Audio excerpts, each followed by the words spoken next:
Oh, what the hell?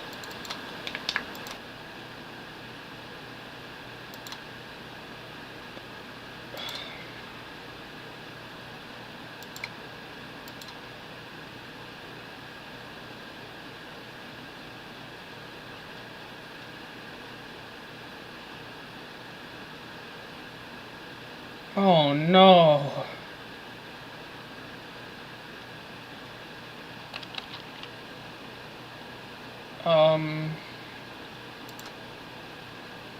Okay, for some reason it's not installed.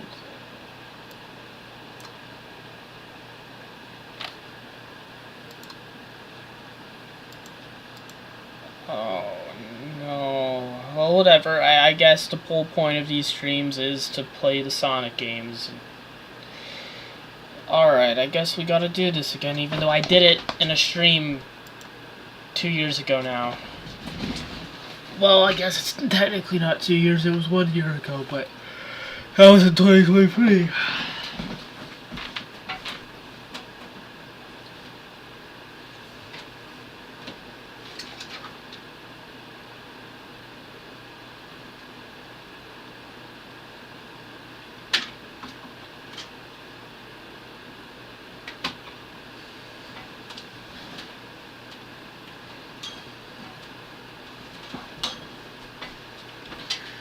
Damn it. Alright, I guess we're replaying this game all over again.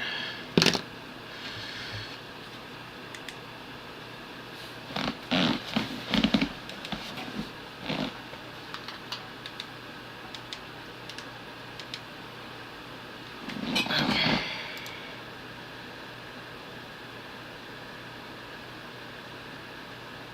Game data is from another version of SRB2.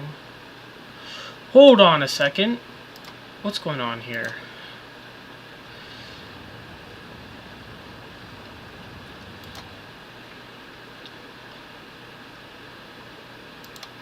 What's going on?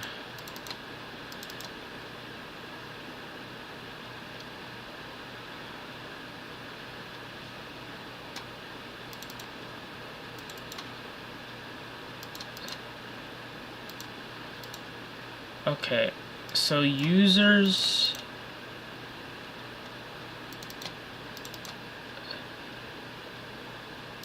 Okay, we already have it in... Okay, never mind.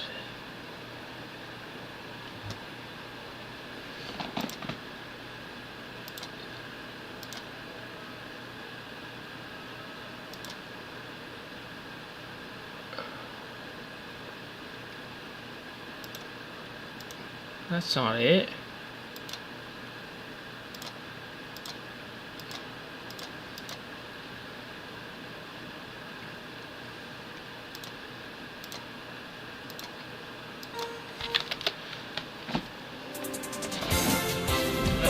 Here we go.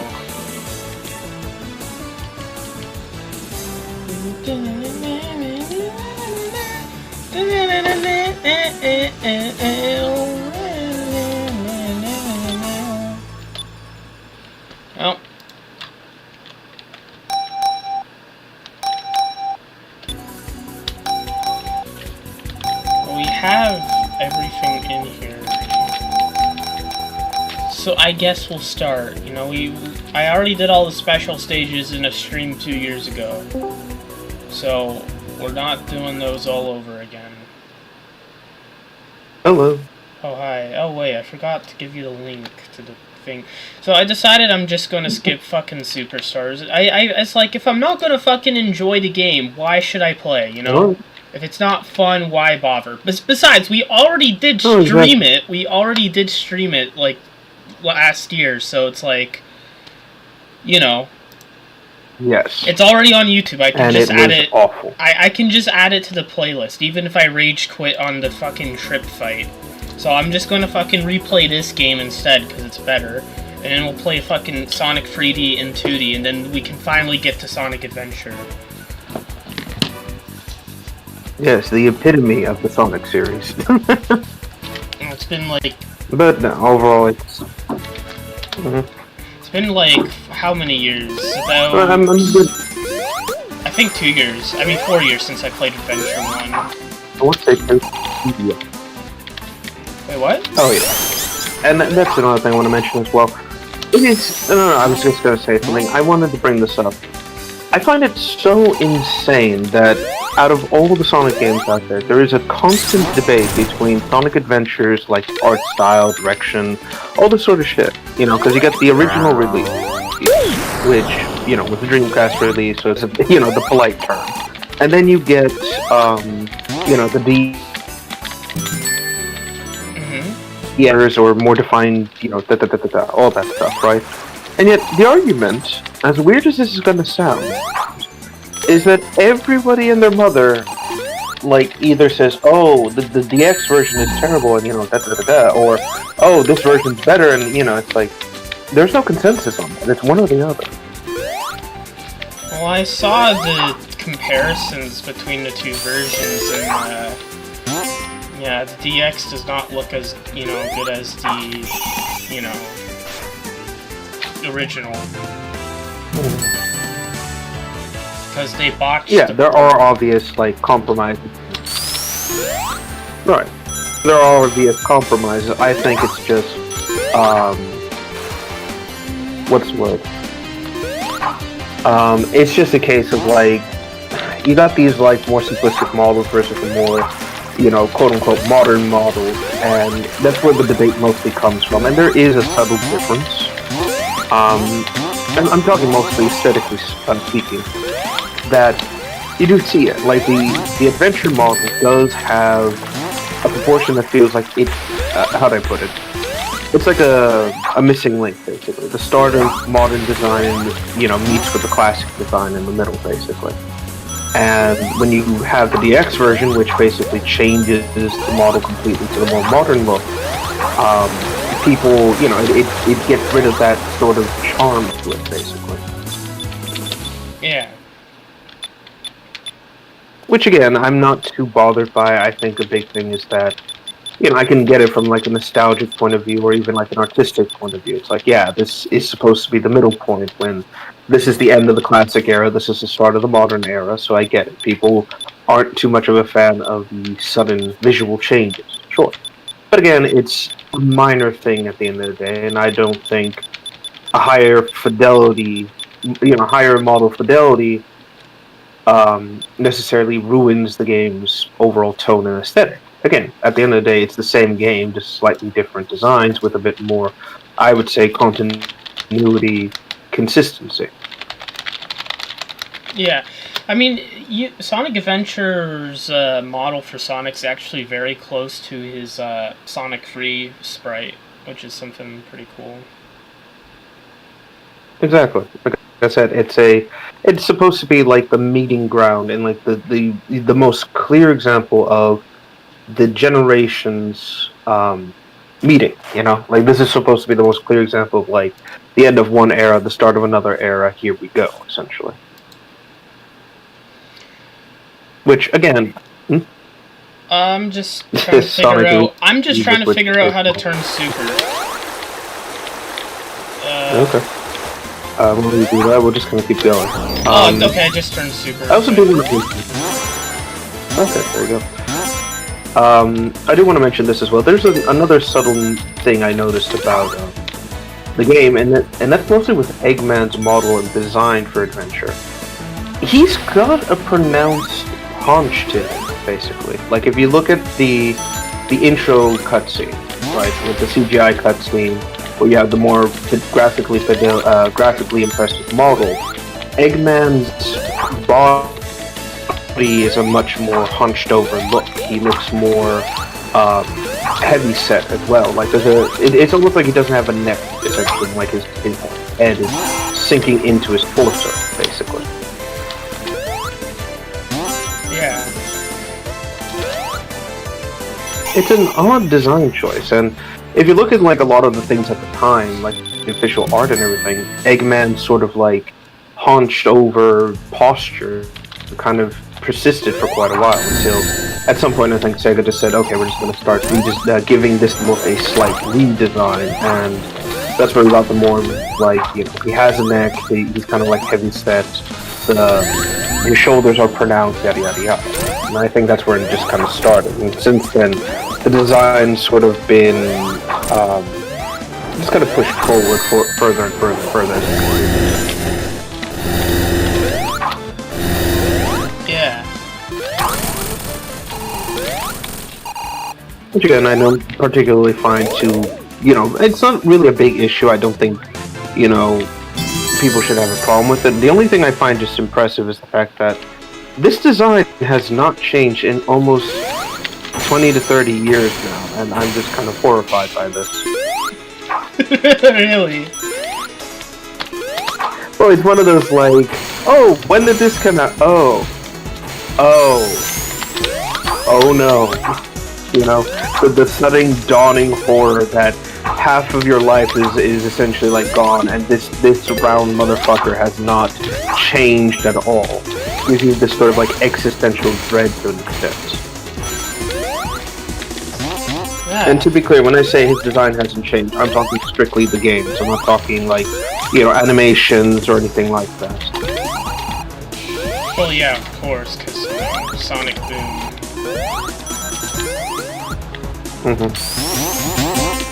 True, because Sonic Boom was basically, what if we made Eggman, but he was fit? Actually, it's like, okay, questionable design, but all right, I'll permit it.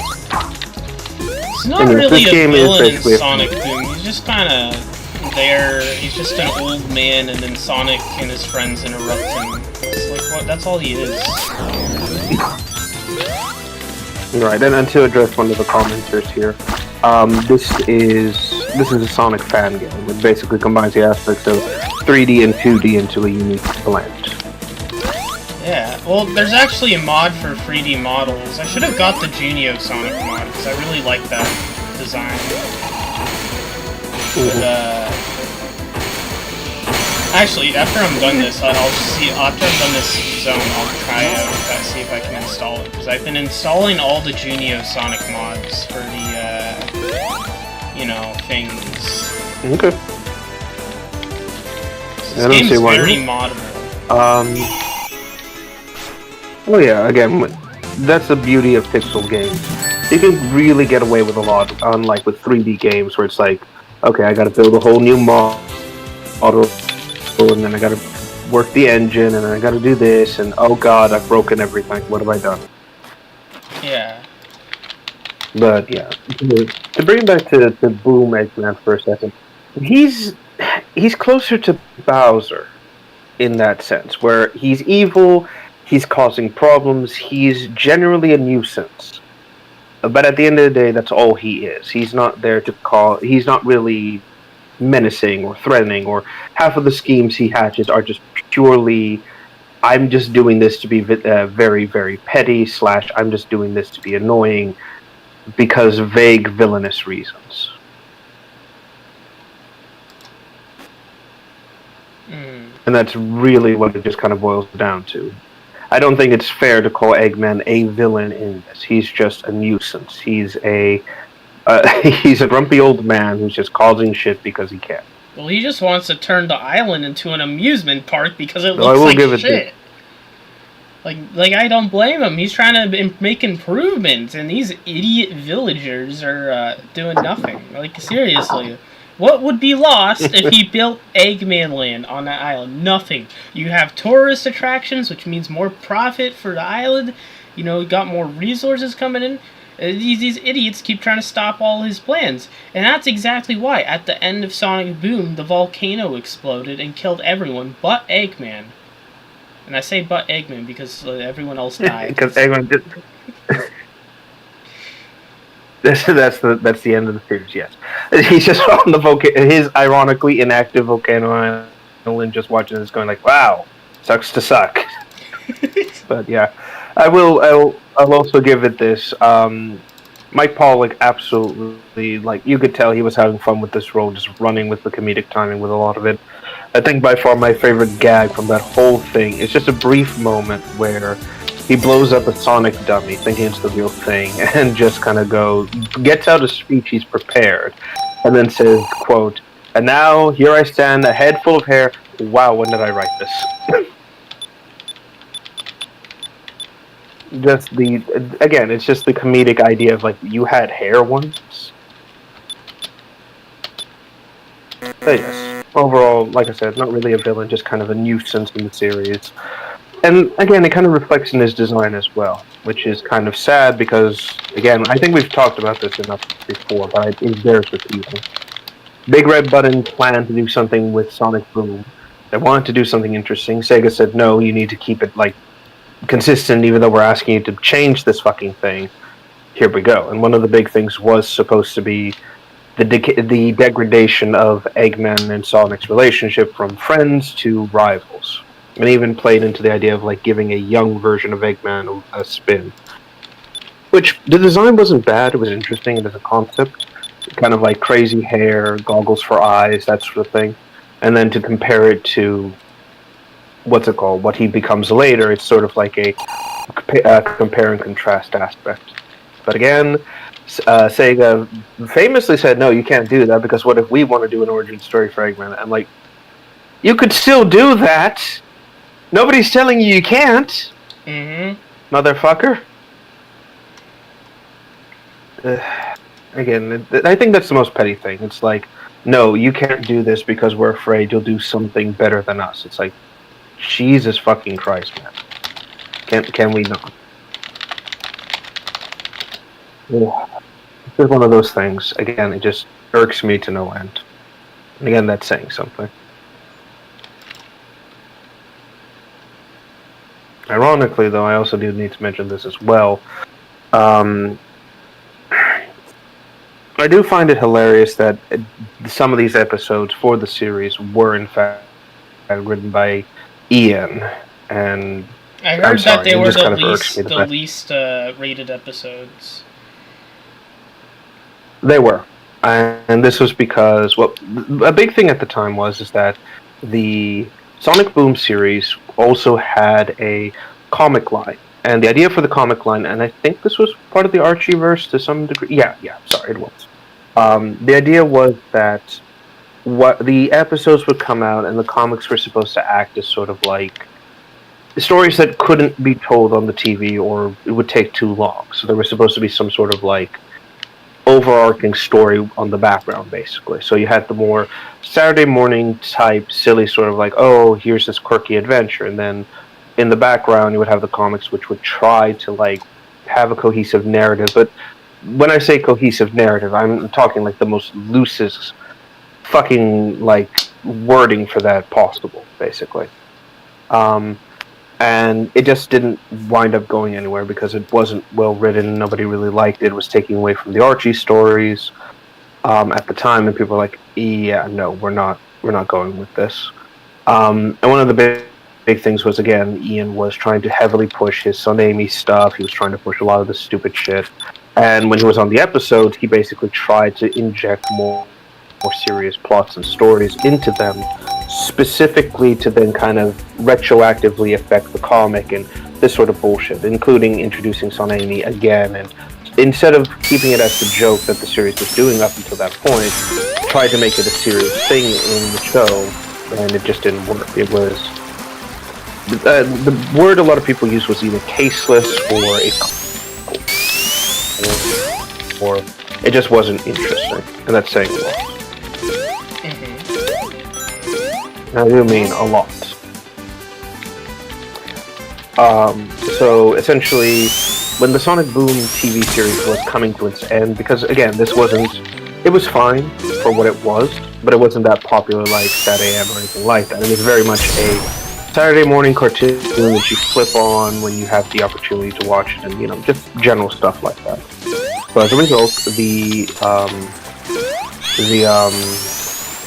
I'm trying to think of the right word here. The comic itself was eventually cancelled after 10 issues. The final issue, I think, actually made a joke that it's like, oh, we're just going to keep going for as long as we can, and it's like, and you're canceled.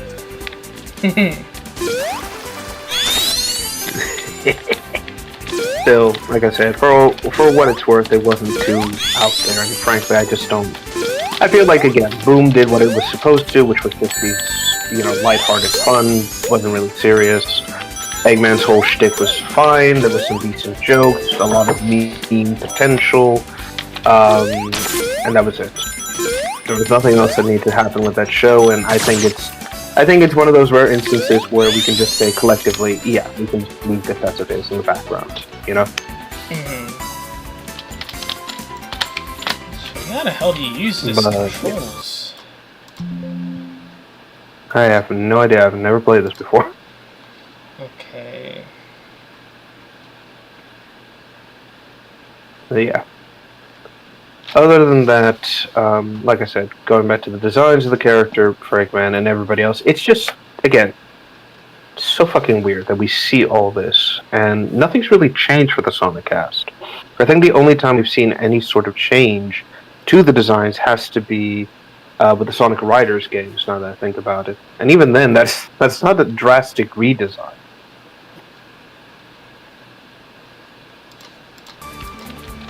Like the biggest examples I can give is that some of the characters got new shoes and goggles, and that was it.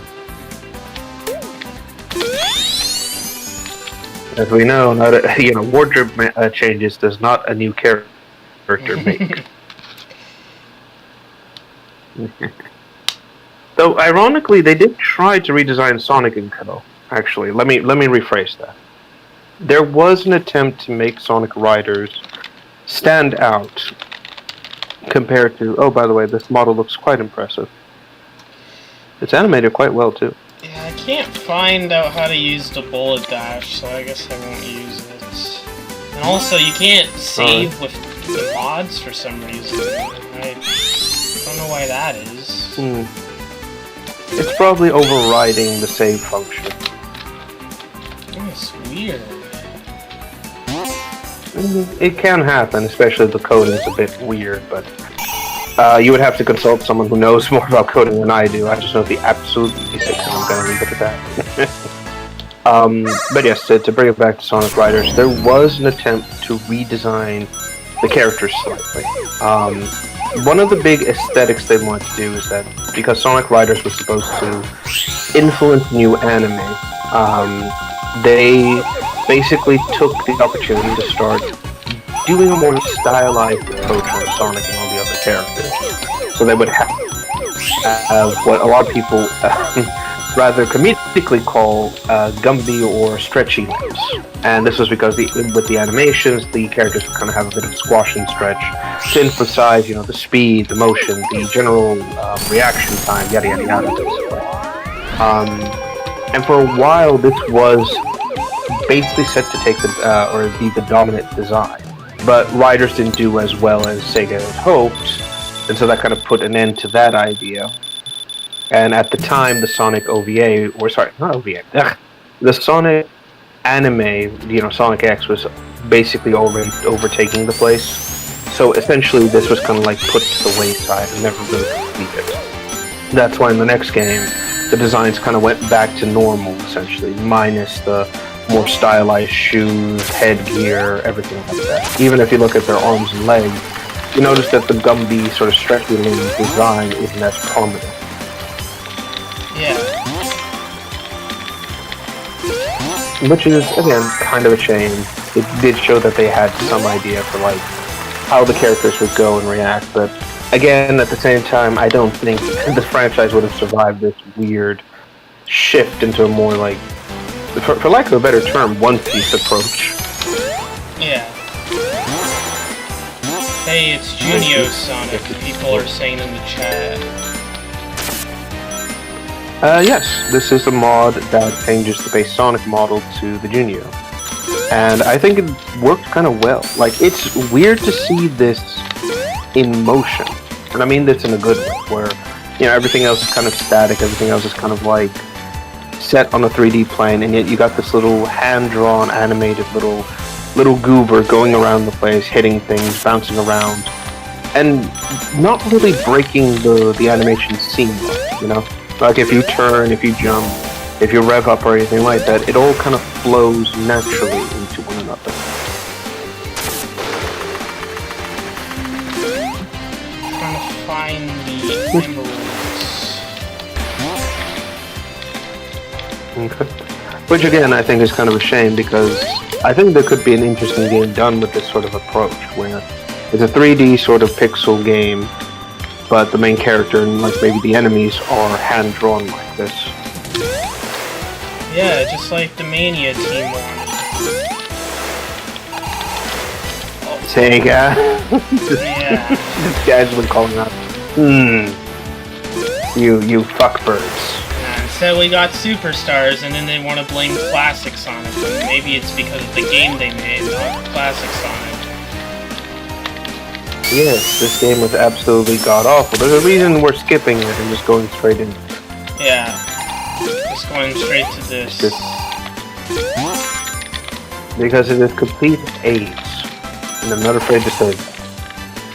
And you shouldn't be afraid speaking to of say animation, the paradigm has shifted, if you know what I mean. Well then good, it's complete acid. There, I've coined the new term, we're gonna use it. But yes, also to bring it back to the Sonic animation, things like that, for Sonic X as well, I finally did a deep dive into a fan character for a bit now, because I was wondering if like, that character Naga, you know, the weird kind of like Sonic character I mentioned beforehand and all that sort of stuff, and I found a little bit more information about it. What I discovered was, apparently Naga was kinda created by Sega, not by fans. I say kinda because it's a bit iffy here.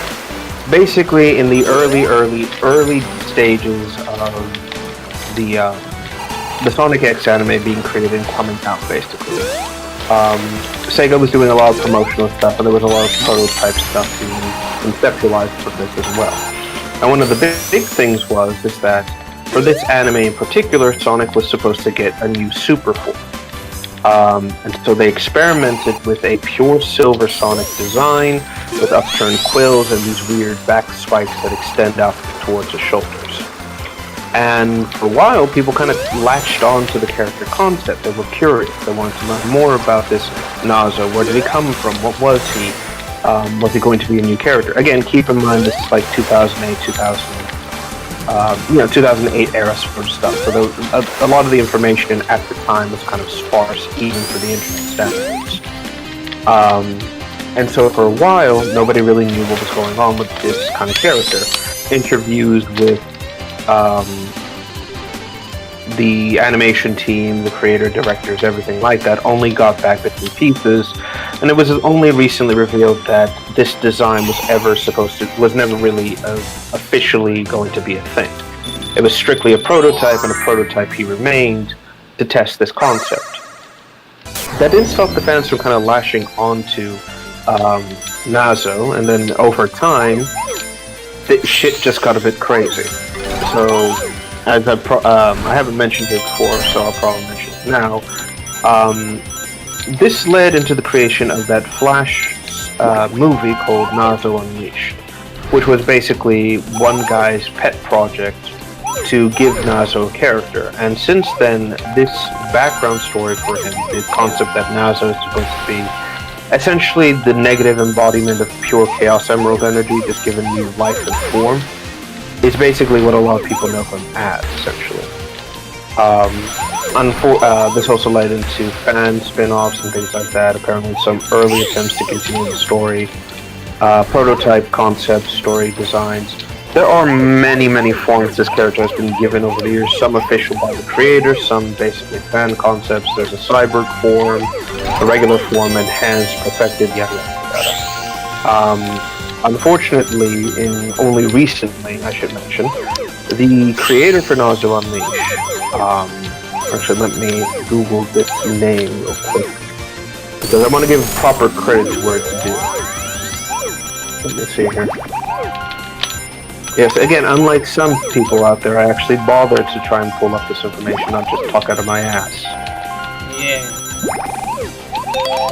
Alright, here we go. This was created by Aaron Cowdrey, and he created the series which ran from 2006 to 2007. So apparently, yes, there was a sort of original series to go inside with the animated movie he made. Let's see here. And then later on, it was also worked on by, or remade by, Chikara X, Animations, The Power of Nazo, and so on and so forth. Eventually, though, what happened was that Aaron has been working on this series for a while now. He's been trying to continue the series moving forward, and has tried to do a sequel, a big sort of blockbuster film. And unfortunately, like with anyone who's a fan of something for a long time, he's grown up. He has a family, a kid, he has to take care of things and, handle things personally. And unfortunately, like with anything in life, when your responsibilities are kind of calling on you, you kind of have to make that sort of hard choice. Unfortunately, he's stepped away. He's basically officially canceled the project, but to make up for it to the fans who have been supporting him for well over 3 decades now, he decided to start releasing the animatics to the thing, and it's voice acted, it's well done. I did see one of them myself, and surprisingly, there is a lot of heart and soul put into this. The voice actors do their best impersonations. The concept for Nazo is completely different yet interesting. Basically, Eggman's rebuilt him and even admits that he reused Mechasonic parts to rebuild him, leading to him basically breaking free, absorbing the Master Emerald energy. It's all kind of like crazy stuff, basically. It's impressive that he's managed to make as much as he did. The only unfortunate problem is that, like I said, since he's moving away from the series and is now focusing on his personal life, trying to move on with basically his existence as a whole and continue his life as an adult. Which again, mad respects to the guy. The fact that he's even admitting all this is nothing short of admirable. It is interesting to kind of see where this went, how far it's gone. It still has that same energy, that same kind of craziness, and all that stuff. Again, his love for Dragon Ball really painted the series moving forward and really showed just how far he was willing to go for the series. Like I said, it's unfortunate that this isn't going to continue.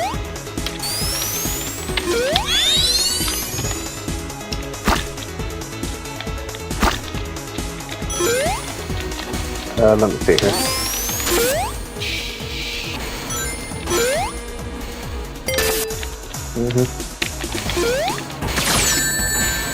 But yeah, it's just kind of one of those tragedies, and again, I guess it's just a good example of a parable where you grow older, certain interests have to be pushed to the side, and eventually at some point you're gonna have to, like I said, put your priorities in perspective, decide where you're gonna go with something like this. And not every time you do a series or a project, it's going to be successful or continue.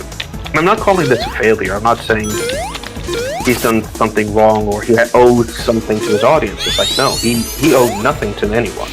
And given the Sonic fandom as a whole, I do not doubt for a second people are going to kind of continue this character's legacy in the direction. I just think the only problem is that Nazo is such a relatively niche character and concept. We're not going to see that very often, And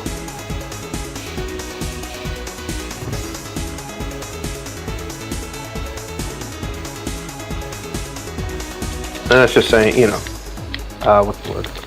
And again, that's just the truth of the matter, the unfortunate situation with this whole thing. But still, I wish, Aaron the best of luck.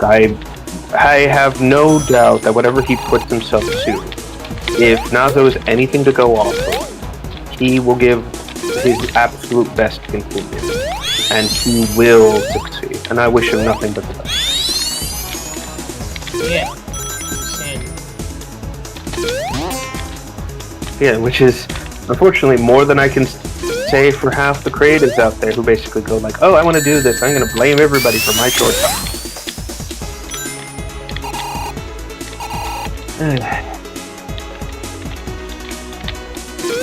But yeah, I hope this little bit of information helps folks not understand or anything like that, but I hope it like helps clarify where this character came from. I know that's still like saying a bit, but hey, every little bit helps.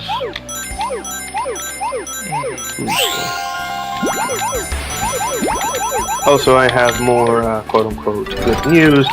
The Dragon Age director who's left is making outrageous claims. About what? That the departure was amicable. That it was a mutual like separation. Everything was fine. Blah blah blah. It's like, bitch, you got told to get the fuck out. I mean, they do this all the time, just so it doesn't look bad on their resume. Oh, absolutely. Wait, you hosting a server? No, it isn't just that. Wait, you can join me? How do I do that, Game Master? Alright, I forgot this game has multiplayer.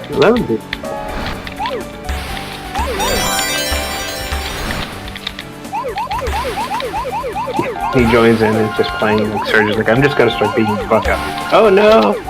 You know what? Hold on, I'm gonna... I kid. I know we have to restart everything we've done, but it's okay. If we can make a server, host a game... Alright, Yeah, no, go for it. Okay, Jordan is great, SRB2, stream. Allowed add-on down, max players. Okay, let's just turn this up! Let's see how many people we can get in. Okay, you get 32. Well, multiplayer is available, but you need to port forward. What do you mean port forward? Hold on. Everyone's asking to join! Another alternative. You can make a public version. Oh, fuck it. Everyone can join in. Let's watch the absolute insanity unfold live. Wait, what's... Hold on. I'll look up that term. Oh, this update is required for online playing. Please visit SRB2. Can you use StreamYard? I think so. Hypothetically speaking, I mean. Okay, he says he can, or he or she can explain the hosting process. Wait, can you okay, here we go. How do you use StreamYard? Don't you have Discord? Oh wait, we'd have to join another chat. Yeah. According to this, it says, porting forward allows remote devices to access devices on a private network. So, hypothetically, you would be giving them access to the program in your computer to allow for the multiplayer to kind of go forward. I need to download the latest version. Okay. So I have to download the installer. I'm just doing that. I don't have Discord. Oh. Okay. Again, I don't think there'd be any problem with you creating a private lobby for this. Well, on your thing, I should say.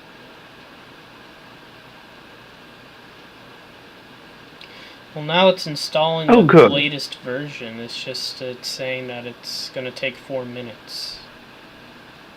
Okay, I think we can kill 4 minutes. On the plus side as well, Skeleton Crew has done absolutely abysmal. Excellent.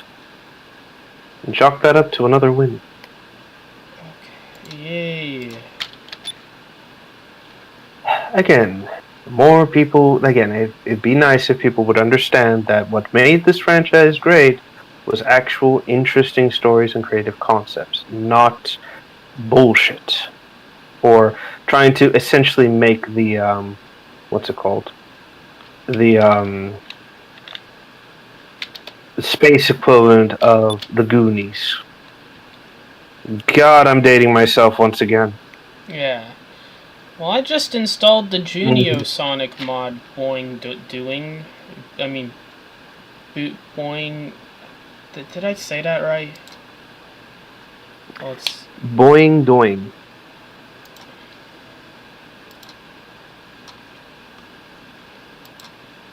I'm just waiting for it to download.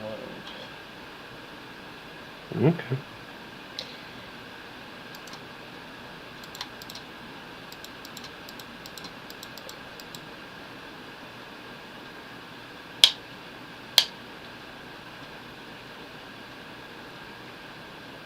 Let's see here. Anyhow, oh yeah, it's interesting.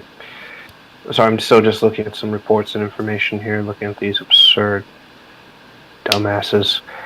I'm sorry, it just frustrates me so fucking much. Yeah, no, I don't blame you. It's like the answer is right in front of you, and instead of like listening or seeing, hey, maybe, just maybe, we should actually listen to our fan bases and not do the stupid shit we've been doing. No, we're just going to keep doing that instead. And then, by some miracle, hope it's going to work out. It's like, no, it's not going to work.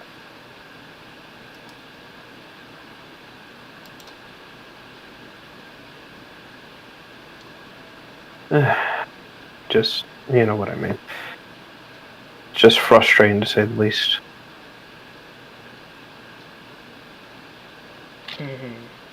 But again, this crap is coming to an end. We're seeing, the return of actual smart decision making. So hey, I'm not too bothered at the end of the day.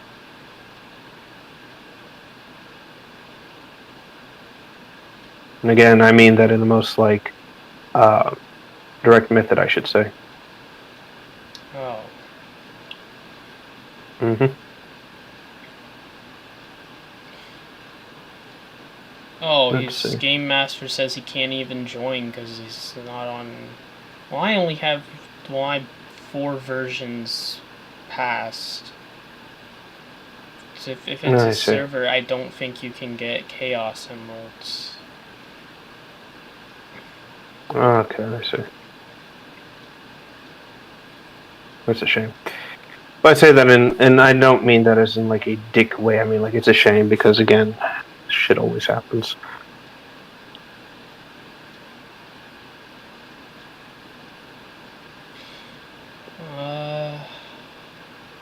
I'm just still waiting for this to install. I think the servers on SRB2 are slow. Probably.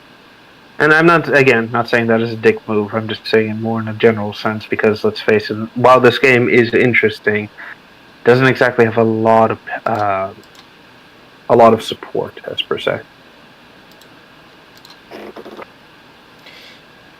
Well, if it's a server, I don't think you can get Chaos Emeralds. So I heard it's because everyone fucks up the zones when they get put into the thing. Mm-hmm. Like because everyone's which makes sense. Everyone's put into the special stage, and especially on the final one, it's gonna fuck everyone up because you have to be precise. Well, it's better than what Superstars did. Where it's like, oh, here's the special stage. Now every person has to work together to all make it towards the thing. It's like if you have a retarded individual, well, you're screwed now. I'm speaking mostly from experience because I have a younger sibling who was like, "Oh, this is so fun," to the point where me and my sister just had to keep avoiding the special stages to keep going. It says it's done, but it's like, that's weird. If I can't host a server, then I guess we can just find one, and then maybe we can play on that, if that works. We could probably try to set this up for the next time around, make it an event. Yeah, that might have been better. Okay, so the new version's done installing. Now I gotta install it, so Windows protects your PC. Well, it's fucking safe. I know it is. Oh my lord. Oh dear. Sorry, whenever I hear somebody say that, all I can think of is that one mythed up short that person made. It's like Cyclops girl goes on a date, expects to have some cute woman. It's actually a pixie. Oh, this is funny. Sonic Robo Blast 2 is not commercial software. Sonic Team Junior staff makes no profit whatsoever. In fact, we lose money. In fact, we lose money.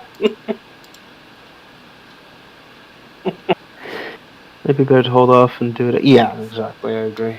Mostly because, again, it gives us time to like get things set up a bit more calmly than just trying to rush it at the last minute and, essentially not try to pull a DSP. Oh, yes, I went there.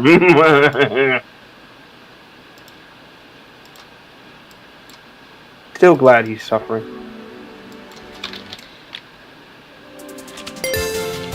Welcome back since... What?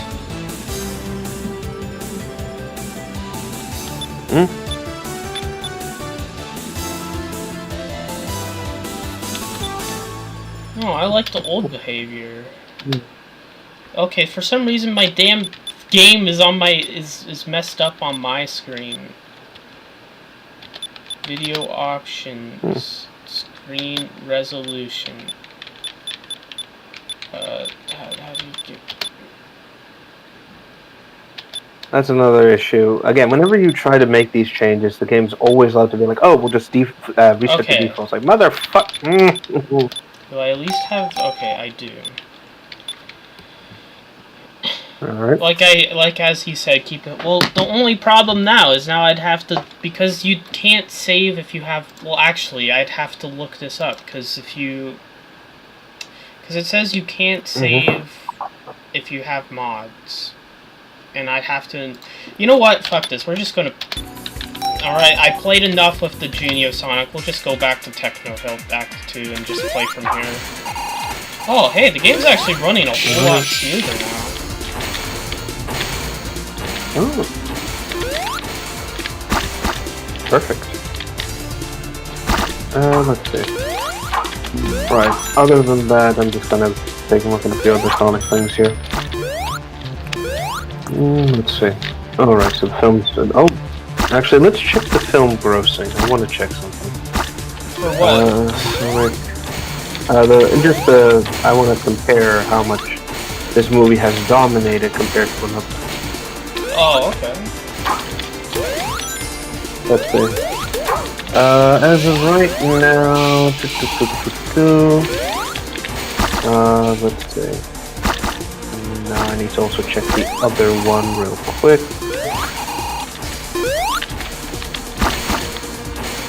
Okay, so, come on, please. Let's see here.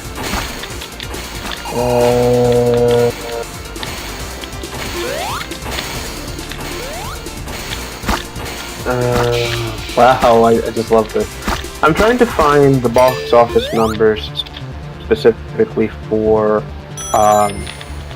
Mufasa, and I'm getting 100 different articles trying to run damage interference for this shit. Jesus. Of course, because they're all paid by Disney. Listen to some of these headlines. The greedy rabbit. Just listen to these headlines. Deadline. Mufasa leads off the lowest MLK weekend in a decade with 15+ million. Mufasa keeps crowds as K.K. Palmer's One of Them beats Wolfman. Mufasa pulls ahead of One of Them days at slow and blah blah blah blah. Christopher Walken reveals why he can't watch his hit show. I don't even know why that has anything to do with this. And that's basically it. It's just bullshit. Oh, you just saw Sonic Free Boing. Is it Boing Doing or Boing Doing? Okay, Boing Doing. No, yeah. Boing Doing. Oh, Boing. Man, I can't pronounce this shit. I'm sorry. I mean, I fucking can't say free for free. Like, I say it wrong as well. Like, I remember in school, everyone fucking made fun of me for the way I said feathers. Oh, I see. It's a thing. I see. But no, it's. I'm glad you saw it. It's an amazing film. Hold on. Blah, blah, blah. Jesus Christ! Can I get a basic number for God's sake? Okay, here we go. This is the best I can find. From an article from The Avocado. Mufasa refuses to die.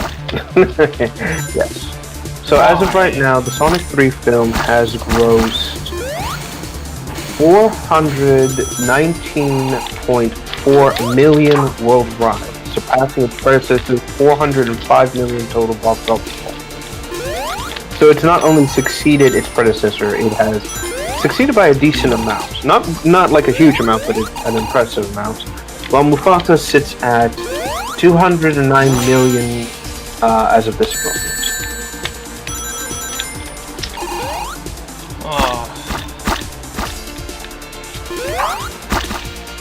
Oh, hold on. Wait, let me double check that number. I don't want to give false statements. Let me see here. No, that number's accurate. It says here.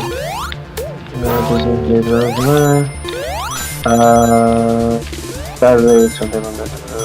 Okay, here we go. Total 209.7 million as of right now. Sonic 3 has essentially murdered the lion. Thank God. I am impressed, but at the same time, I shouldn't be impressed. The mouse is never going to be able to live this down. I need to make a mini comic about this now, just him shouting into the atmosphere. Why?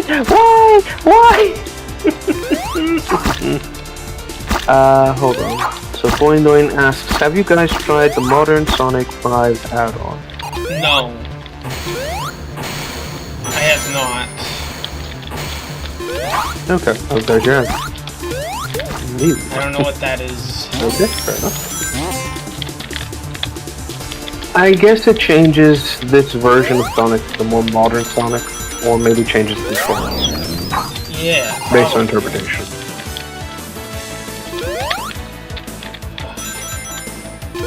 So I'm quite pleased to see this happening. Couldn't have happened to a nicer company if we tried.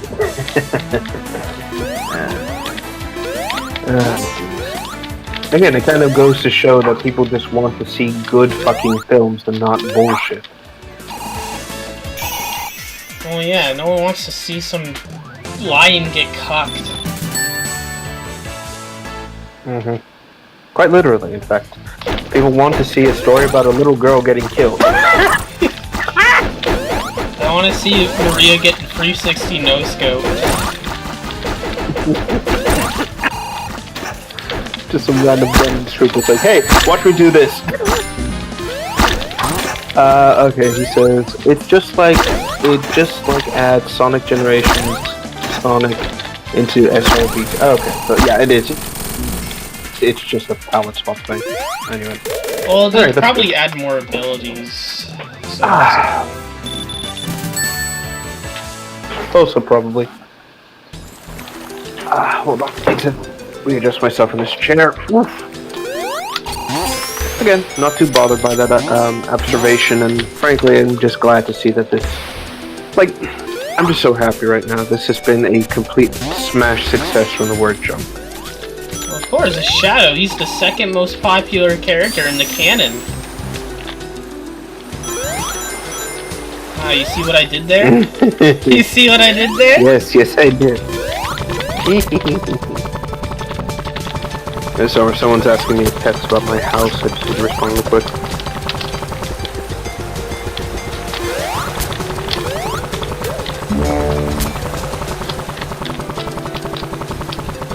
Faster Fox.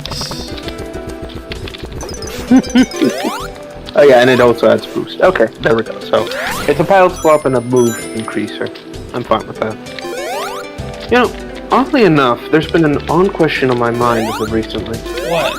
With the success of the Sonic movie series, do you think we're ever going to see a game based on this continuity? Well, that'd be cool. I mean, the most we've gotten is Sonic Forces mobile game, and what's the other one? It's Sonic. I forget what it's called. Oh yeah, Shadow X Sonic Generations. Right, Shadow Generations, yeah. Yeah, and basically the movie Shadow. So basically, there's a few things for that because I did look into that side story a little bit, and basically what it is that Sega's confirming that yes, the two continuities are two separate realities. Basically, Shadow goes there and winds up getting his mind transport. Well, basically, gets reformed into the movieverse version of Shadow. And is basically following up on the attack of the Tokyo section of that film. So while Sonic and Shadow are doing the whole motorcycle thing, Game Shadow is being chased by a gun because they assume it's the same version. And it's basically just an escape out of the city, essentially. Yeah. Which again, I'm fine with. And to be frank, I like that concept, and I do like the fact that they are trying to make it clear that yes, these are two separate continuities, these aren't part of the same canon, which I guess opens them up to do a lot of interesting things for the Sonic franchise in the movieverse version. Like running with interesting ideas, running with interesting concepts, having the characters just going in an interesting different direction. Hell, if you need to have photorealistic Sonic and Co. in like a game, I guess this is how you do it, or this is the style you go with, essentially. Yeah. I mean, this is all Tails' fault. Which again...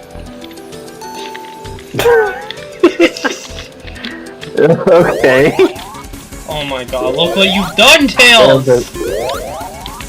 No! Why, you ass? Stop swimming!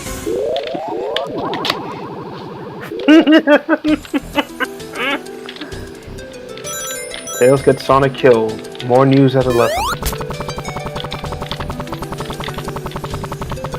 Okay, let's just skip this area by using Tails as butt cock.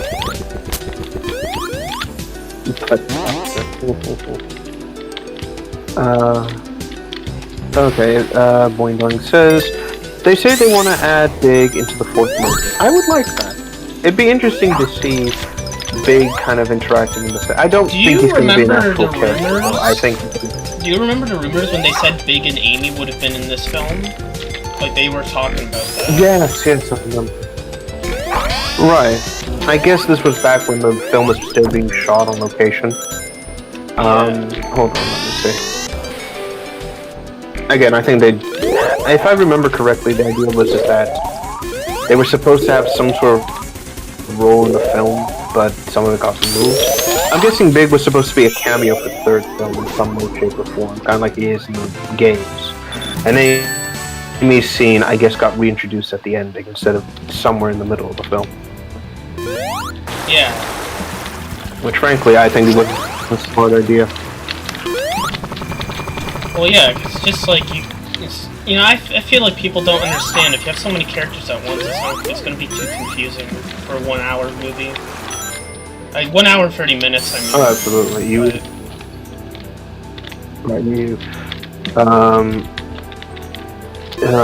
What's the word?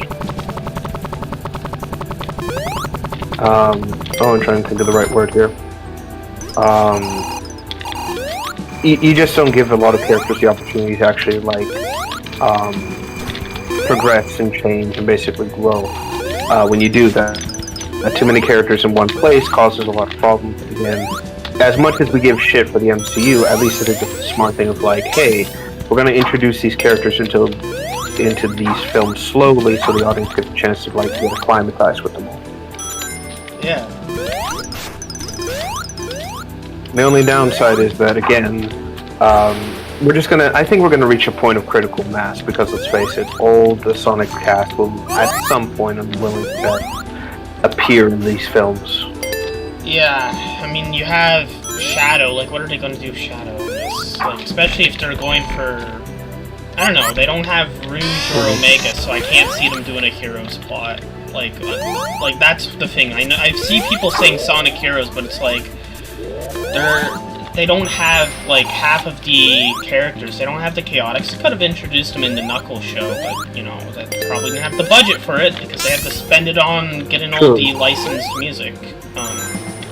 You know, because those companies always demand so much. Right. Exactly. I think what I think the next film will probably focus on is, again, it's going to probably be the whole Metal Sonic sort of situation, because again, Metal Sonic shows up there and we see a little legion of them pop up. I guess that's how they would probably introduce Omega. Like, this is what I think. I think Omega is going to be some sort of Metal Sonic Legion like, enforcer bot. And then Shadow, like, he's actually giving a hard time to Sonic and his friends. Shadow comes in, punches Omega in the head, it gives Tails the ability to reprogram it, and the bot turns good. Well, good in the sense of, like, I now fight for the furry creatures because reasons. I now fight for them. Destroy all Eggman robots. Isn't that what it was? I've never played Heroes. I don't know if I ever want to. That might be a little too old for that game, you know. A little too old for that game. It's not a matter for kiddies. Exactly. Like, wait a minute. I think we're missing something here. No, it's just tedious. The problem is that this game specifically gives you 4 campaigns, but you're playing the same levels over and over again. And the big problem is that you have to. It's not a straight like go from point A to point B. They add alternate mission types and things. Like a good example is the Chaotix don't get the straightforward thing. They do mission-based stuff, and the missions are extremely arbitrary. Like, for example, in Seaside Hill, you have to find 12 hermit crabs throughout the level, and if you don't find them by the end, you got to go back to the beginning and do it over. Or play the level over. So it's like that one annoying like area in Knuckles Chaotix where you have to activate the generator, and if you don't do it, you have to restart the whole thing. Well, you have to go back to the start of the level and play the level again. It's not a total restart. It keeps the progress, basically. The other problem is that when you play, there's one of the biggest issues with the level or the setup is that if you play Frog Forest specifically, which is a level that has like gigantic tree frogs, you can't let the frogs see you. So you have to play the game like a stealth game. And the only character who has the ability to turn invisible is Espio, who is the speed character. So you're essentially moving quickly while also constantly cloaking yourself whenever blood drops. Yeah. How do people defend this game? It sounds fucking horrible. I'm sorry, but that doesn't sound fun. That sounds tedious and boring. Exactly. What they defend is the overall game, because the thing is that as a whole, the game's fine and enjoyable to a degree. It plays with an interesting mechanic. The problem is in the smaller segments, in the smaller campaigns. You also can't get to the final level without getting all the Chaos Emeralds. But the problem is that the Chaos Emeralds are in special zones that bring in the half-pipe, and you have to basically reach the emerald quickly because it's also moving with you while collecting enough rings to keep your boots up, basically. And if you don't do it, well, there it goes. The only way to do this easily is by playing Team Rose, which is the game's actual easy mode, essentially. Each character has... It's like an Amy Rose! Sorry, each campaign. Well, yes, it's basically that point. So that's really the only way so many people can get through this game. Later, like I said, once that happens, you get what you get. That's really the main downside to it. Again, if you want to play it, you can. There's nothing stopping you. It's just a case of, like, be aware that there is going to be a lot of tedium in some of these missions. Yeah, it sounds like a lot of unnecessary bullshit to me. It's just padding at the end of the day. And it's more based on your level of tolerance for, like, this sort of shit. Exclusively. Castle Eggman is my favorite level in the game, says Boing. Yeah, I like it. It's a unique setting, you know. There's also a castle in Heroes 2, but it's also kind of infamous for being not fun. Of course. Well, it wouldn't be Sonic Heroes if it wasn't fun. I mean, if basically it wasn't not fun, sorry. Because the level has a mansion. it basically has a labyrinth kind of style to it, and you have to like pick the paths, and it's like full of a lot of tricky little jumps and shit like that. Basically. A lot of people aren't really too big on it because of Jesus Christ, you know. Yeah. And I don't blame them either. Ironically, the one character who's afraid of this whole place is just Tails. Knuckles like, oh, I don't have any problem with ghosts here. It's like, what the fuck happened? Oh, Lord, they forgot about a plot point in SA2? It's like everything else Heroes does. They forgot that SA2 even exists. Oh no, it's even worse because the ending to Team Dark specifically... by the way, I need to mention this as well. It has a mistranslation about what Rouge is supposed to say to Omega. So in the ending to SA Heroes, specifically the Team Dark's ending, they discover a whole room full of shadows in stasis pods. And specifically, Omega's going to destroy them, and Rouge is kind of like beside herself with what she discovers. And in the Japanese, she specifically says that she asks Omega, did I tell you that shadows are copies? She doesn't say android or robot, she specifically says copy, implying that he's supposed to be a clone of the original. But in the American translation, because the word for copy is one of those ubiquitous Japanese words that can mean anything, they unfortunately mistranslated that to robot instead. And so this is where that whole Shadow Android in Shadow 06, or Shadow 05 came from. Oh my. Just an accidental mistranslation.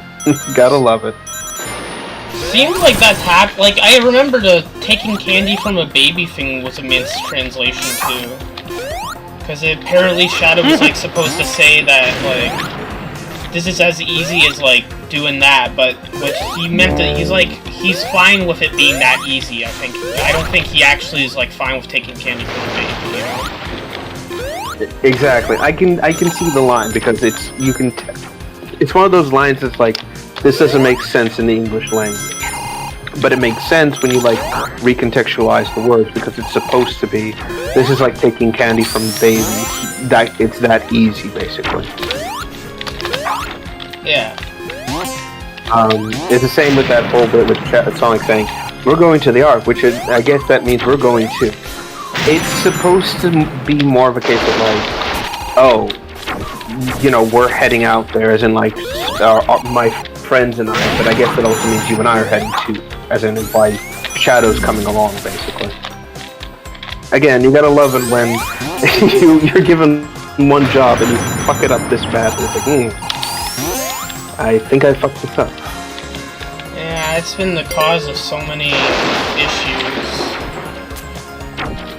I mean, I get it. Language is a difficult thing to, like, work with. I mean, I speak, you know, Spanish. I come from a Spanish-speaking background as well. And we have phrases and expressions that, you know, you can't translate well into English.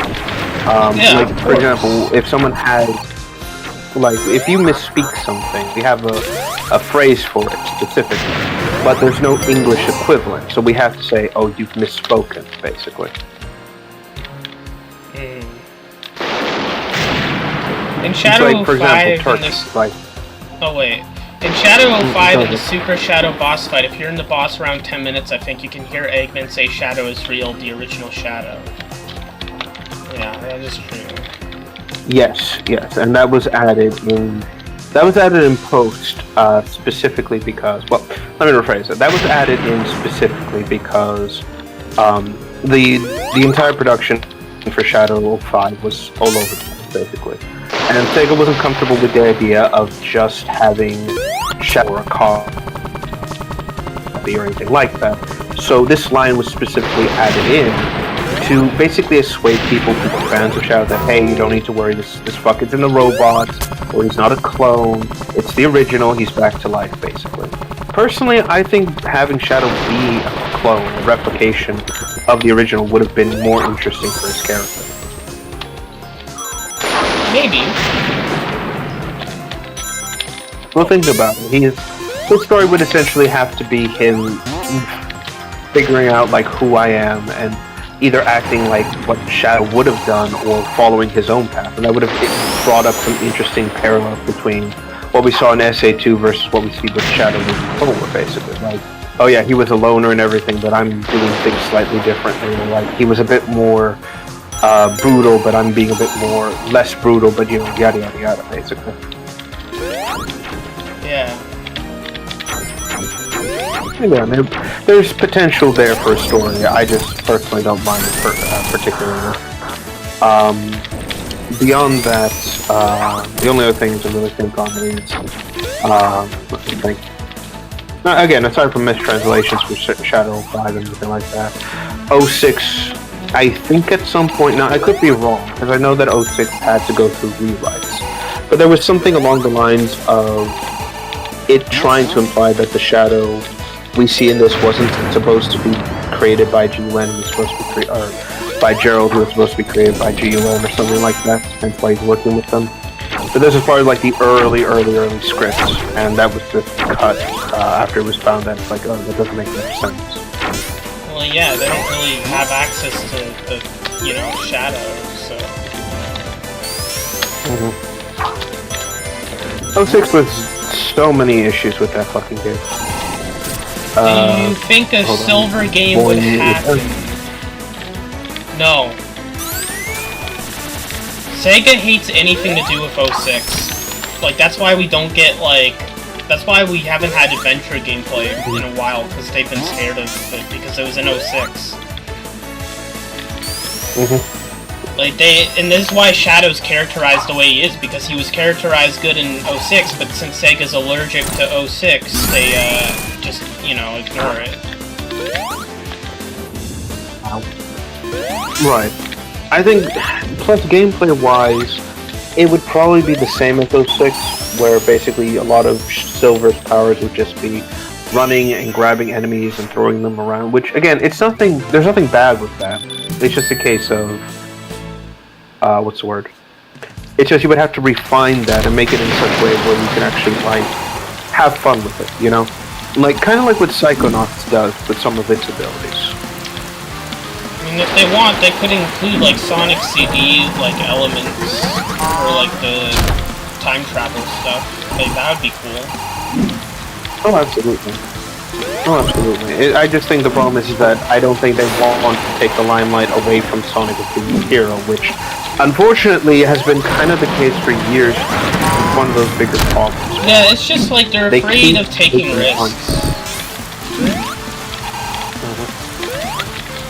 And again, if you ever notice, it's like whenever they do bring in new characters, it's always as additions to the game. Mania, for example, lets you play as Mighty and Ray, but that's, you know, you can't get rid of Sonic completely. You have to have either a Sonic in and have them work together, or you can only have, you know, one or the other. You can't have like a team that just has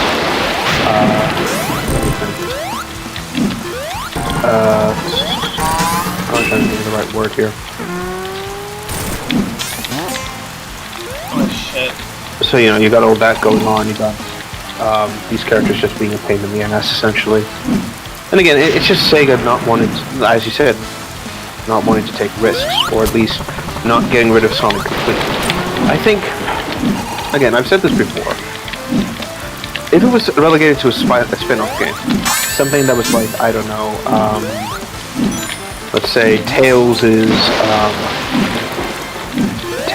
like puzzle adventure, something like that, or, you know, just something small like this, you could get away with it, and I think the sales expectations would be low enough that, you know, it wouldn't be a danger to Sega's overall finances. I think, the thing is that, like, because every spin-off game they've made kind of has failed, they're just afraid to fucking do it. And it's not because the spin-offs are bad.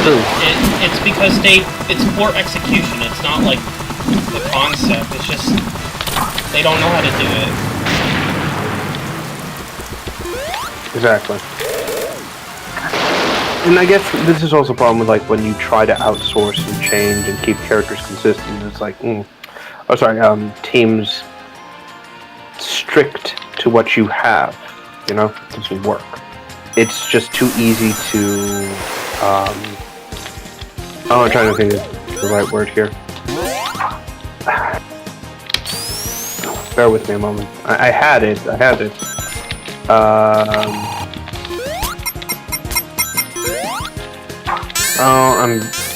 I'm blanking, and it's gone. I'm sorry. It's gone. It's complete. You're good. Hold on, let me trace back my record. Clocaster team. Right. Got it. This is the problem when you only have Team Sega, Team Sonic to kind of do this, and when you try to outsource to other people, it doesn't always work. Yeah.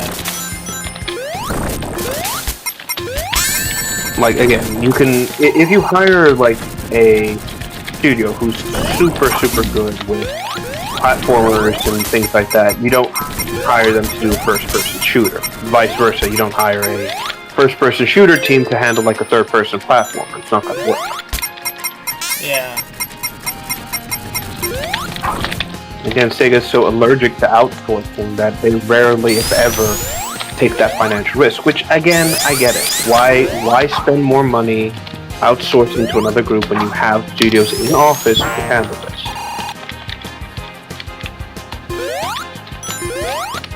Again, it's one of those problems of, at some point, you gotta take that financial risk and say, like, I need to do this, Oh, fuck.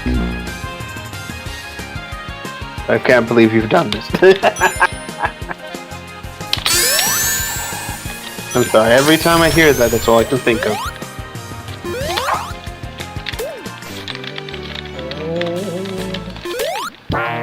Can't believe yes. you've done this.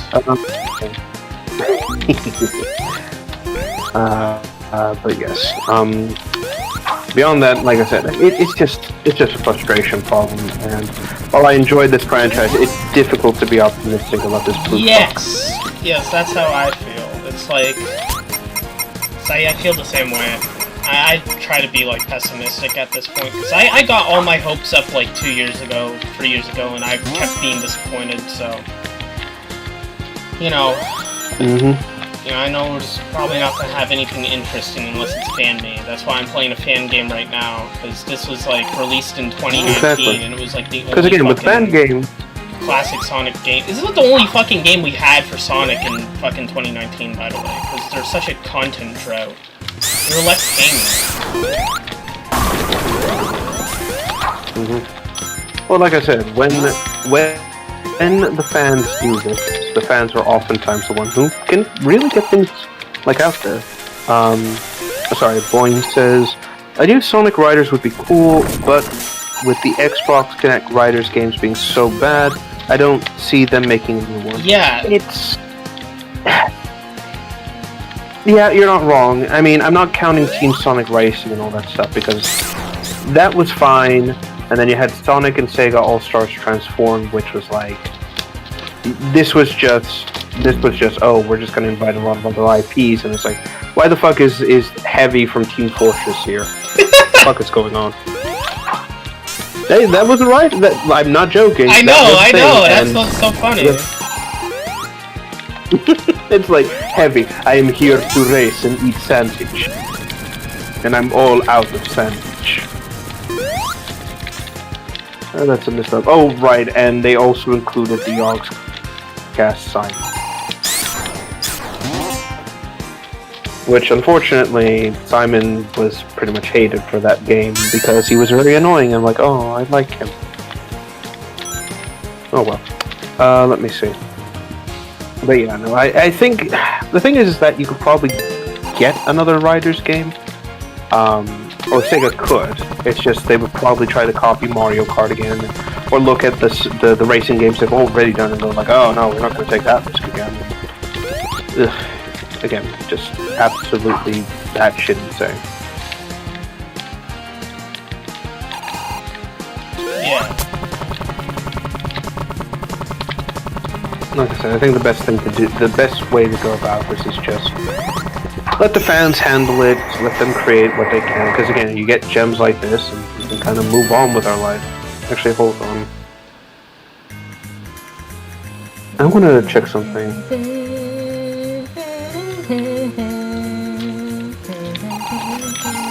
Hold on. Because I saw something I wanted to mention. Oh, right, here we go. Characters come. I wanted to mention this real quick. There's a new.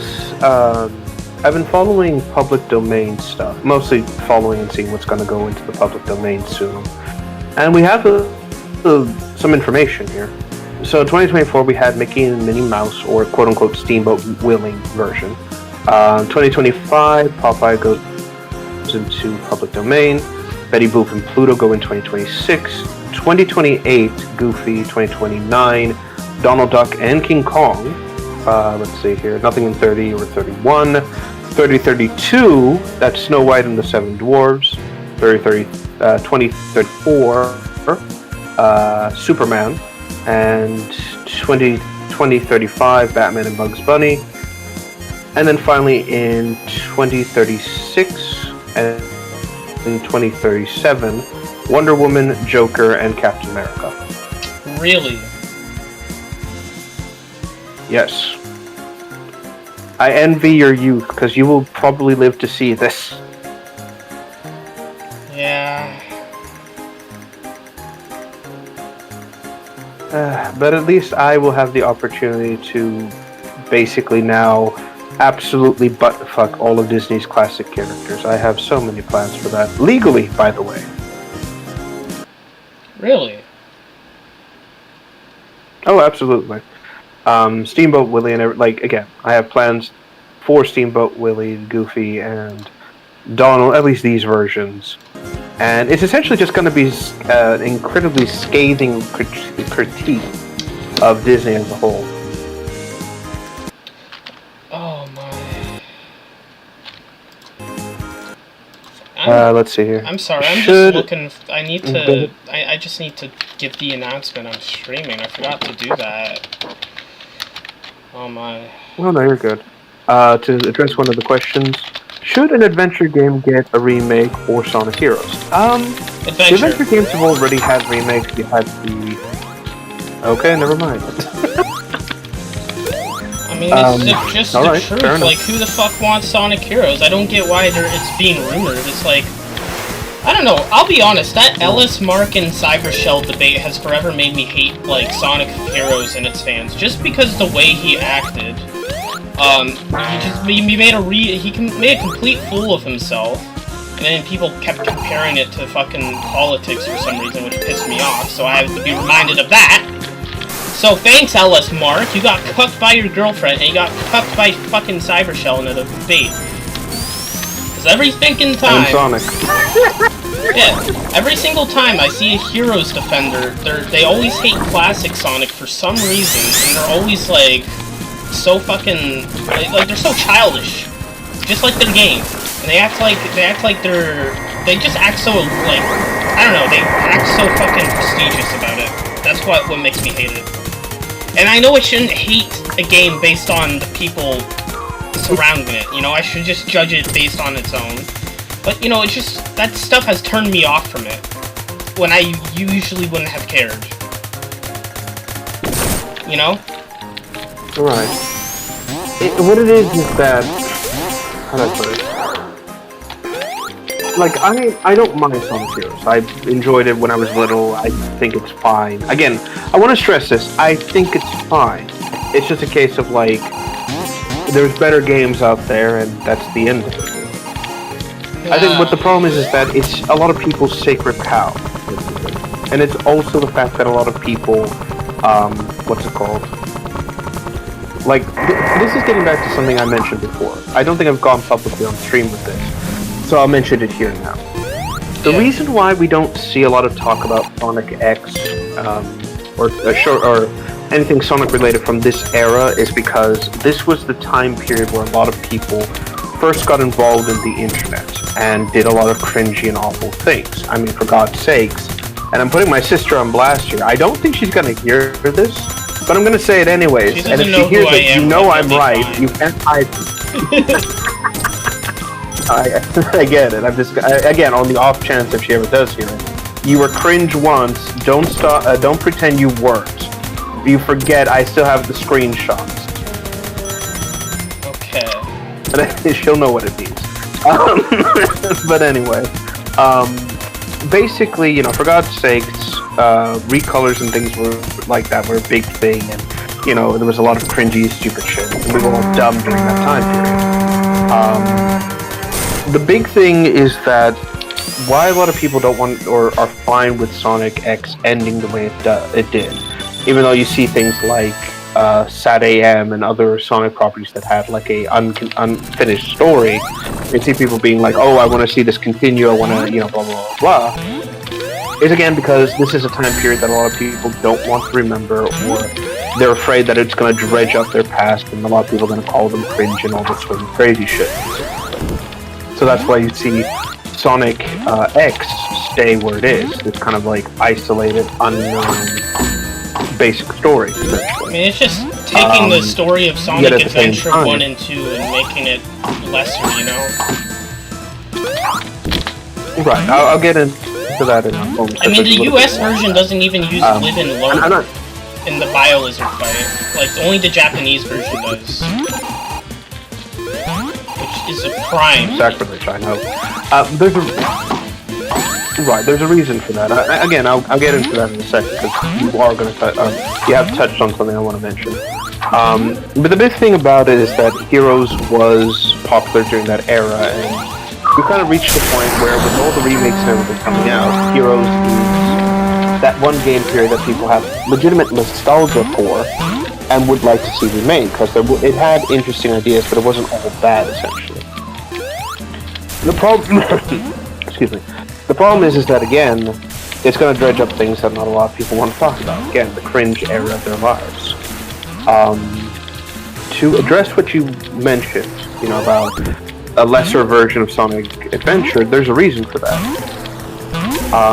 As you probably know, and I'm sure as a lot of people here know, when you do animations, when you do work like this, and, you know, this sort of stuff, it takes a while to get it done, to get it animated, to get it out the door. Excuse me. Sorry, I'm just gonna address boing. I haven't watched Sonic X. Should I? And where could I watch it? I think some of it is on YouTube. You can probably find it there. If not, there's old torrenting sites and quote-unquote free sites where you can probably see it. If you want to watch it, you can. It's nothing special. It's more of a condensation of Sonic stuff from the mid-2000s and what Sonic used to be like during this time period specifically. So you're going to see some peculiar options and choices. What I was going to get into here, because, again, bringing it up, might as well continue. The thing is that Sega contracted this studio to, for lack of a better term, make a Sonic story, you know, based on the games and everything like that. But keep in mind, at the time, they only had so many games available. You know, you had the adventure games, and then you had a few other minor games available. And so naturally, because of these availability, you know, what they had on hand, the studio had to actually kind of build their original stories and basically make something that could fill the gap. They could follow Adventure 1 and Adventure 2, and for the most part they did, but because they were also doing something original, they had to kind of include this originality into their plots and the stories. So that's why you get things like Mobius being a separate world from the quote-unquote human world, why you get like these strange sort of minor inconsistencies, and why you get things like I'm trying to think of like an example of this, like Chris, like the Shovel Claws and things like Chris. Yes. Chris. You Wesker. Yeah. Yes. There's a reason. with Chris specifically, he was supposed to be the point of view focused character. And they were basically banking on the idea of having a Sonic fish out of water kind of story. You know, in this world, animals don't talk and move around and blah blah blah blah. Again, the problem was that not a lot of people like Chris because Chris kind of took the story away from Sonic himself. Hello, Dylan. Nice to see you there. Hi, Dylan. They took the story away from Sonic and his friends. And again, Chris kind of made the story about him, but this is more of a problem of the point of view. Yeah, because he's a narcissist. Like, all he does is be annoying. He took Amy's role. Exactly, but ironically, this show kind of exemplified and continued the flanderization of Amy's character. And again, people don't bitch about that. Like, oh no, let's start this instead. Well, they fucking act like Sonic Boom Amy is somehow a big improvement, but it's like, you know, they just took away all of her personality traits and made her into a generic girl boss, and people think that's an improvement. Like, no. I would say it's not even girl boss, it's just Amy and Sonic Boom is just obnoxious, basically. She's more pushy, bossy, just annoying from every possible angle.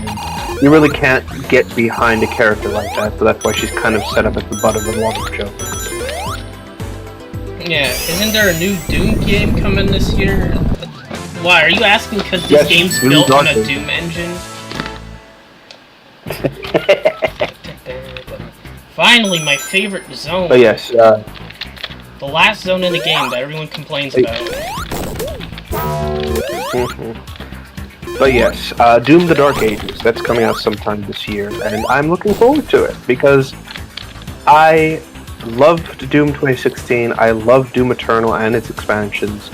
I need to see the origin point of all this, so I can start absolutely ripping and tearing into classical demons in full 3D and getting my demonic slaying nuts off.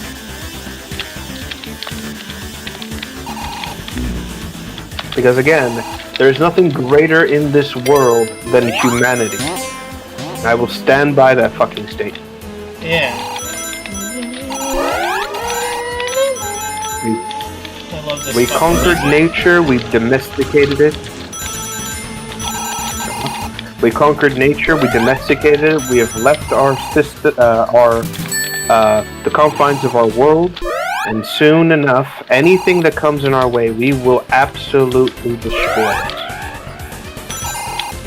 Yeah, that's for sure. Reject doomerism, embrace Demon Slayer. Yeah, fuck the doomers. Fuck all the black pillars who tried to black pill me. They're all wrong, dumb, and fat. Exactly. Specifically fat. I'm sorry, I meant to say something else, but I forgot about it. The trailer. No, you're good. You're good. I think. Oh, yeah, 7 months ago.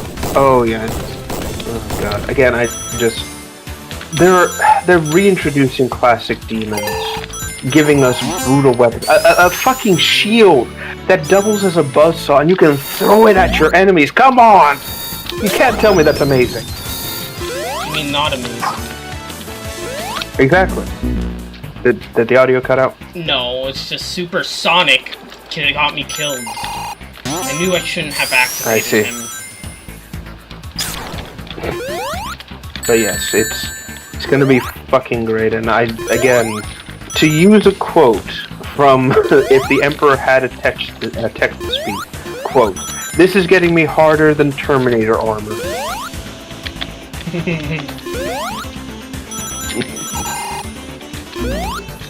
But anyway, but yes, to kind of get back to Sonic X here for a second.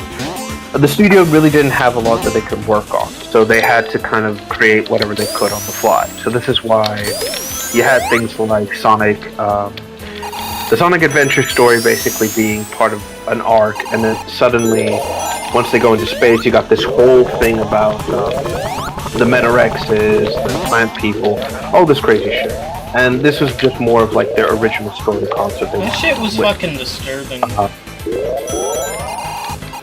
It was because, again, this when it comes to Japan and its storytelling, they don't make a distinction between light tones and serious tones.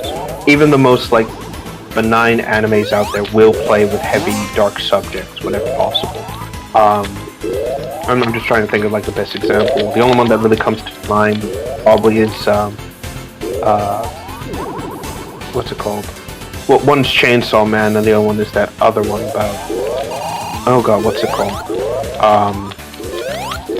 Sorry, Chainsaw Man, and the other one is that one with sorcerers and curses and all that kind of shit. It has its lighthearted elements, but Jesus Christ, when it wants to be brutal, it does not shy away, and that's just purely what Japan is like. Yeah, I don't know how to feel about it. I don't really like that sometimes. Oh fuck! Again, it's mostly. Sorry, I fucked It's up. mostly. You're good. You're good. It's a mostly cultural thing where they want to expose people to like the seriousness of the world, and kind of teach kids that it's good to be good, but keep in mind that there will be dark things, and you have to deal with it. It's similar to a song by Voltaire, or a lyric from them, which is quote. This world of ours is not what it seems. The monsters are real, they're not in their dreams. Learn what you can from the beasts you defeat. You'll need it for some of the people you meet. And that's incredibly accurate to our world, let's be honest. Yeah. Anyway.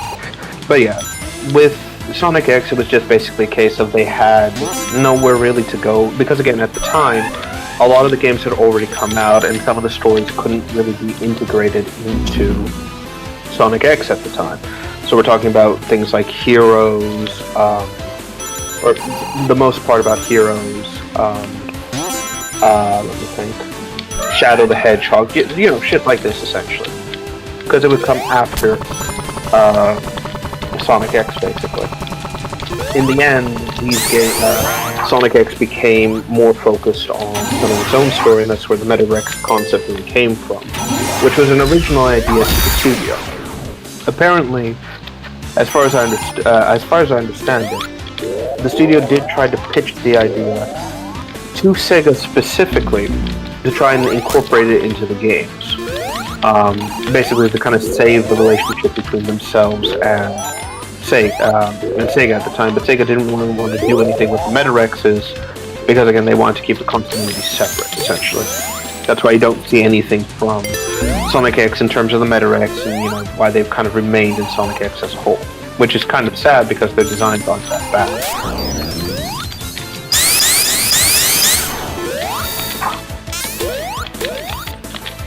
But neither here nor there. But yeah, Sonic X kind of ended as it is, and there is a dedicated fan base out there that still wants to see Sonic X continued. It's a limited fan base, but it exists. Yeah. And the same is true for seeing like the stories continue some ways. There is a fan project which I think is like I want to say it's called like Season 3 or no.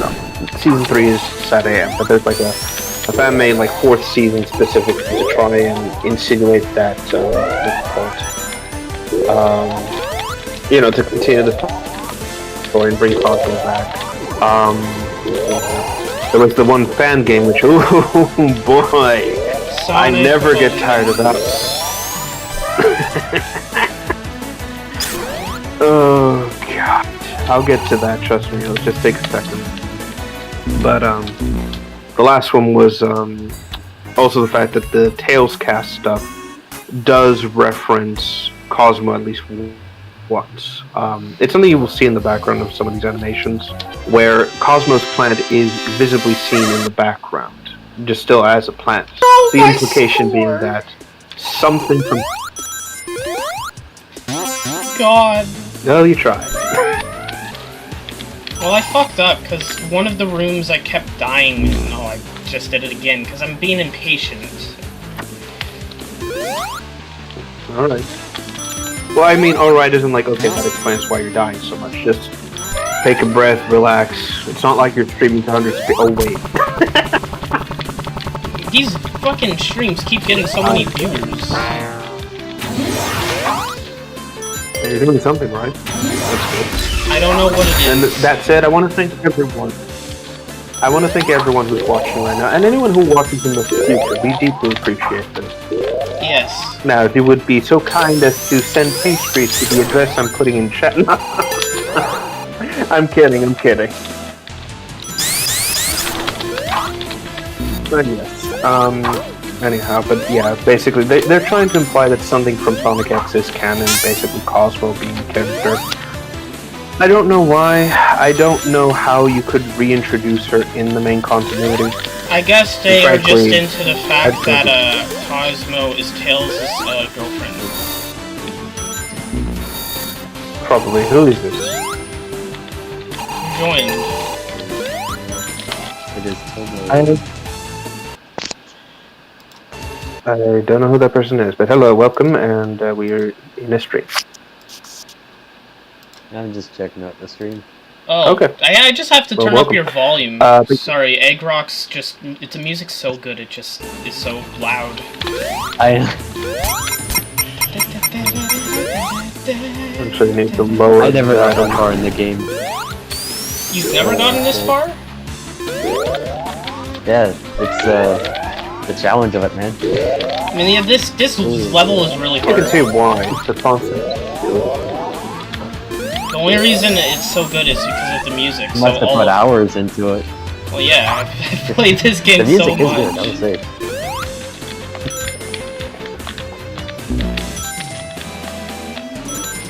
Exactly. But yeah, no. The other sort of issues, like I said, is just a case of why introduce this, but again, why not? It's just kind of like, it's questionable. Let's leave it at that. As for Omens, they literally put Maria's panties in the game, and she's fucking like, like, come on, you know, fucking, oh my, literal child. They gotta go to their modern audience of 697 people to do it. Jesus Christ. Yeah. The issue is that, again, I'm gonna mention this right now. Sonic Omens doesn't feel like it's a fan game. It doesn't feel like it's genuine or it has this sort of like respect for the series. It feels like it's someone is attached to this game and they're just doing this because they want to take control of the situation. Well, not even take control, but basically prove that, oh, give my product a shot because reasons, you know? Yeah. That's basically what it is. Sonic Robo Blast has quite a bit of respect, I would say. They did a pretty good job. Yeah. Oh, absolutely. I mean, Sonic Robo Blast is also based on, like, the adventures of Sonic the Hedgehog, like, that kind of era as well, if you didn't know. Like, it's so, I don't know my Sonic lore that well. Again, that's why I'm here.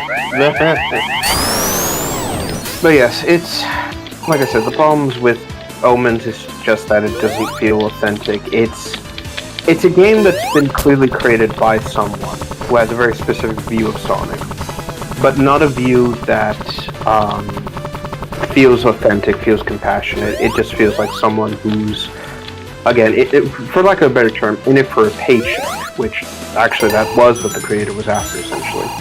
And it just feels spiteful. It feels like it's trying to be adult without understanding anything Sonic related. Like adding in Depressed Shadow for some fucking reason who wants to kill himself because of holographic Maria.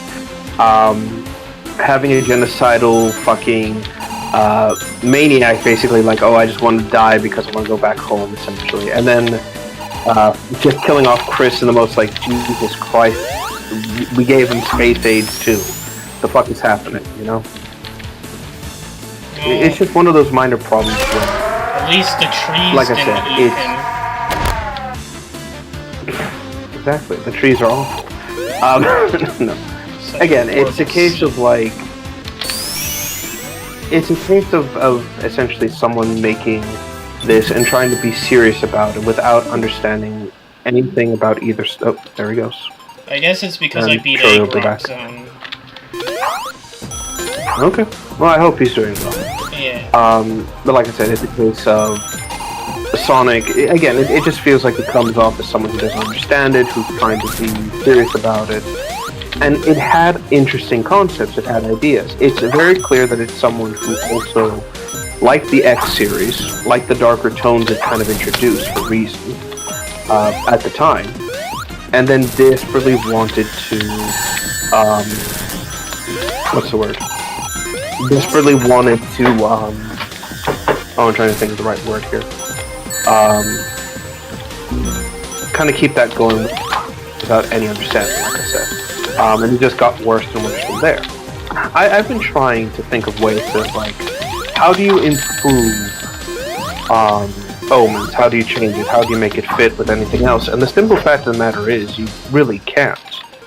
Omens is its own beast, and the only way to really kind of, like, fix it is by going in there with a precision scalpel and just cutting out the bullshit.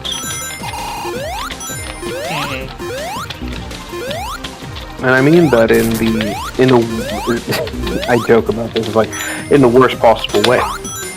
Like, you would have to get rid of the depressing aspects, you would have to redo the characters, and you would even have to ask this guy, like, okay, what continuity is this trying to follow? Hell, even he tried to bring it fucking Infinite, and I'm like, why? He tried to link it all to Sonic Colors, like he got like Sonic gets a pass at the end for the Interstellar Amusement Park. It's just a case of, like, someone very clearly, I keep saying that, I need to rephrase this. He was very clearly a fan of X. He wanted X to be canon. He's angry at the fact that X, the continuity for X is basically, like, put to the wayside. Nobody cares about it, or, like, its continuity has ended essentially. And rather than trying to accept that, he keeps trying to make it more and more about having X somehow fit into the greater story of Sonic, you know, the games and all this stuff, and it just doesn't work. Again, Sonic X's story is completely anathema to the main games. You can't have them exist in the same space. You have to, at some point, have it stop. Yeah. And I mean that in the most, like, literal sense, I should say. The other thing as well is that, how do I put it? Trying to do this, trying to redo anything with Omens is not going to really work. And it's a shame because it could have worked if you just made it outside of the games, if you just made it strictly Sonic X. But there's so many references to the games that you can't ignore it. You can't just write it off as purely Sonic X, but at the same time you can't write it off as purely game continuity. It tries and fails desperately to crowbar itself into these settings, and like I said, the best you can do at the end of the day is just say, this is a fan game, and we can just take it or leave it. Yeah. You know, it's like my same stance with Hunt Down the Fremen. That is indeed a fan game. That's where I'm leaving it. President Keemstar. Oh man. I mean, I think it's fitting that he basically sells out the entire country just to save himself. That is a Keemstar thing to do, let's be honest. Oh yeah. So good job, Hunt Down the Fremen. You managed to do something decent. I forgot how bullshit this part is. No, don't worry, you'll make it. So yeah. Oh, there's a lot more. Actually, I did want to. Wait, what? Well, there's a lot more bullshit coming after I finish this game. Trust me, you'll see. Oh no, I don't doubt it. The next game I'm going to be playing has such unfair bosses, and the only redeeming factor is the story, okay? It's a Sonic Adventure prequel. But it's such bullshit in some areas, and you'll see why. I have to cheat to even beat it. Fair warning, there will be cheating. But, yeah. What I was going to say is that it's always surprising that these games have this strong fan community, and I did want to mention this as well. When it comes to the Halo fandom and the, what's it called? The Halo fandom and the, Halo fandom and the Half-Life fandom, there is some form of minor cross-pollination. And it's always impressed me how far these games and these mods have gone by the fan community. You know, people creating things like dinosaurs, boats, you know, that Banished. Yes, your mods exactly, or what the Dig Site team was going to do. Just as a few examples, and you have in Half-Life's case, Entropy Zero, or the Entropy Zero series, 1, 2, and Rising, that's a good example. Human Error, back in the day, all these crazy, like, fucking things that expanded the story to the point where a lot of people, myself included, consider a lot of these things as canon to the Half-Life series. That's how well done they are. I just wish, like, to be honest, and I'm not throwing any lampshade towards your modding skills at any point. I just wish someone would do an Entropy Zero style story for Halo. I would love to see what someone could do with, like, the tools that Halo has to create a truly impressive Halo story similar to this. Give us different perspective, give us different character, show us the grander narrative of things, you know? Yeah.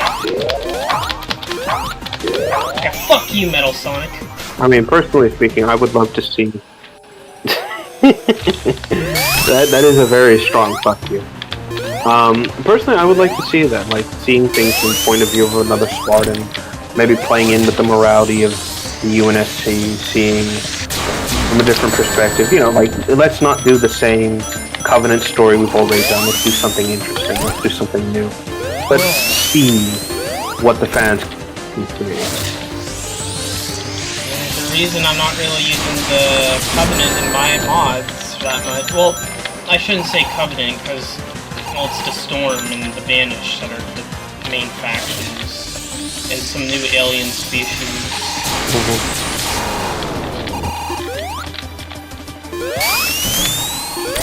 Right. Which, again, I think Halo could succeed greatly by just, you know, degrees and similar things like that.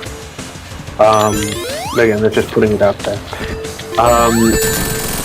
As for the other minor things as well, like I said, I think the Half-Life community could benefit the Halo community quite strongly. It's just a matter of learning this engine, essentially, which, hey, I don't think it's impossible.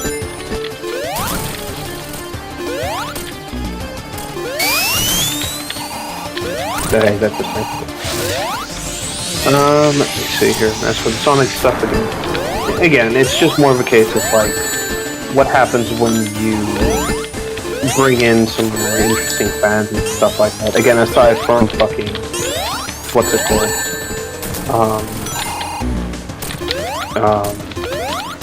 Well, I can't really think of much more than that.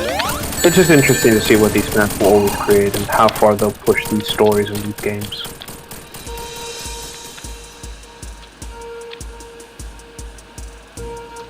Because again, that's one thing we can always count on, is that the fans truly know best, and they will always push these stories in the right direction. Like, as much as these companies want to say, oh, you don't know, or hey, the fans are always wrong, or X, Y, and Z, that's not really the case. Because the fans are the things that have kept you alive all these years. You should have to. And to disregard them...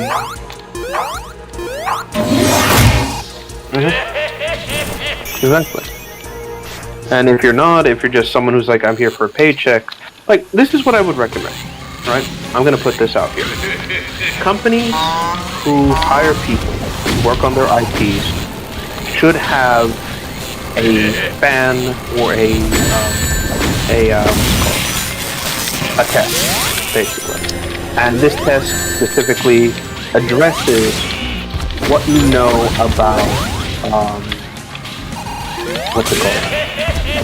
What you know about the story, what you know about the setting and everything like that. And if you fail, then you don't get the job. There should be a hiring requirement.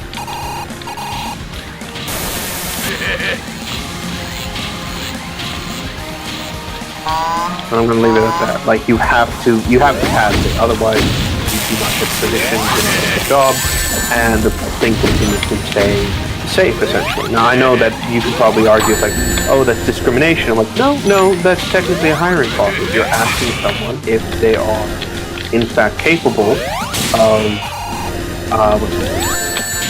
being a part of the job.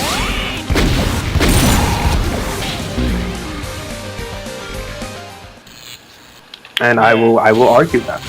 And you're gonna see, and I promise you, you're gonna see a whole host of people coming out from the woodworks, bitching and moaning and saying, "Oh my God, this is like racism, discrimination, or it's like it's an unfair business." And it's gonna be from those typical people who get involved in this shit and aren't fans, don't give a shit, are basically just like the typical parasites that have led us to these points.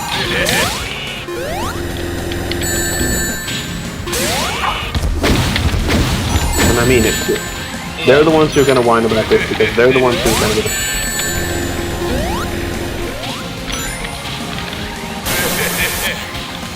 But again, let's let them suffer. That's all I'm going to say.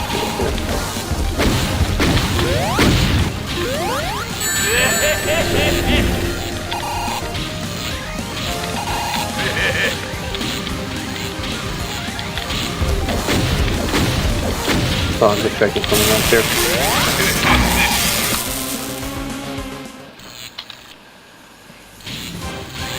Oh my God. Black egg man!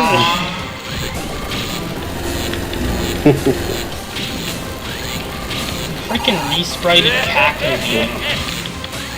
Get the fuck in here. I find that funny that the worst Eggman out there is just the Caco dude. And these fuckers have always been such a pain in the ass.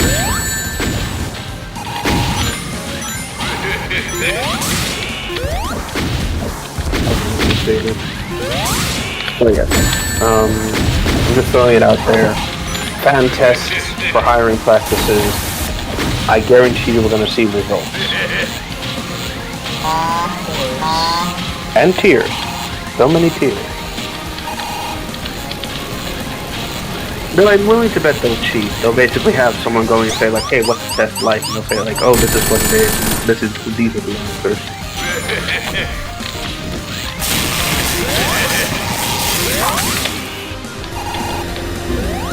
I was just putting it out there. Hold on. Oh right, speaking of other things as well, aside from Doom. Well, I'm not going to keep it to Sonic for a second, as I think we've basically run our course in terms of everything Sonic related so far. Let's see here. So this was built on the id engine, correct? Yes. I got dunked in the... No! No? It sounded like you were trying to say granola bar.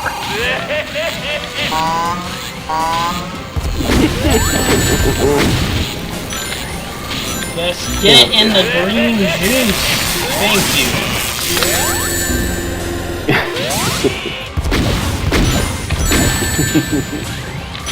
So yeah, there was something I was going to mention.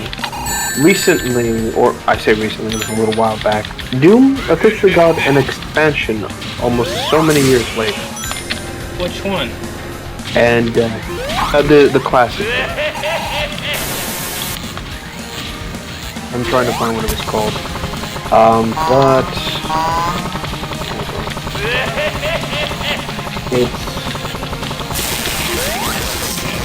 what was it called? It was one that basically introduced a whole new host of demons and things like that. New enemies to fight and things of that nature. I'm just trying to find its name. 1 second, let me save here. Bear with me a moment. Let's see here. I think CV11 might have it. Let me see. We'll have the name, I should say. Let's see here. AVP, Wolfenstein, Stalker.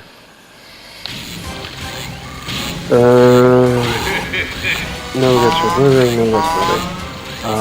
Okay, no. Let's try something else.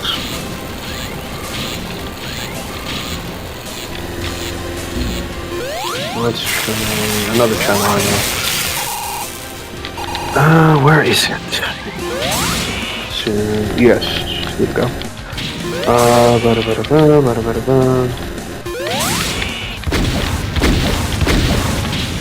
Yes, there it is. Legacy of Rust. That's what it is. So, Legacy of Rust is basically a official expansion to the original Doom by the original creators. It's essentially a bit like a mod, but it's also official. Legacy of Rust basically adds in a whole new host of enemies, weapons, designs, everything like that. The enemies that are included are as follows. The Banshee, which is a type of lost soul, but it's actually a red sprite with a screaming face in the middle. The Shark Trooper, which is basically a recolored Doom guy that shoots you with a shotgun, basically, and he actually has a plasma gun. The Ghoul, which is another reskinned, the Banshee was a Caco Demon, the Ghoul is a lost soul. The Mind Reaver, which is a Arachnotron that has a bit more abilities, and the Tyrant, which is basically a reskinned of the Cyber Demon, minus the horns and having like these gnarly teeth essentially. And finally, the big guy of this whole expansion, a new imposing final boss demon called the Saga. And basically he is a black-skinned, bat-winged, flaming fist-having goat demon with a goat skull. And basically acts as the new big bad of the whole game. It's amazing. And should also mention you get a lot of new weapons, including flamethrowers, grenade launchers, assault rifle, like a huge new arsenal. Oh, sorry, Visago is one of the main big bads, but he essentially replaces the Barons of Hell, which is fitting given that the demon Visago is supposed to be a sort of overlord of hell.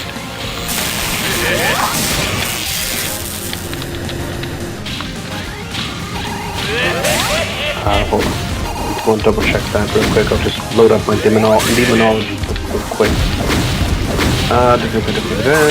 Here we go. Grimoire such as the Lesser Key of Solomon and the Demon Discrimination. Here we go. Let's see. Oh, where am I getting this bullshit from hell? Oh, for fuck's sake. Of course. Is there any fucking demon Vizzy hasn't fucking molested?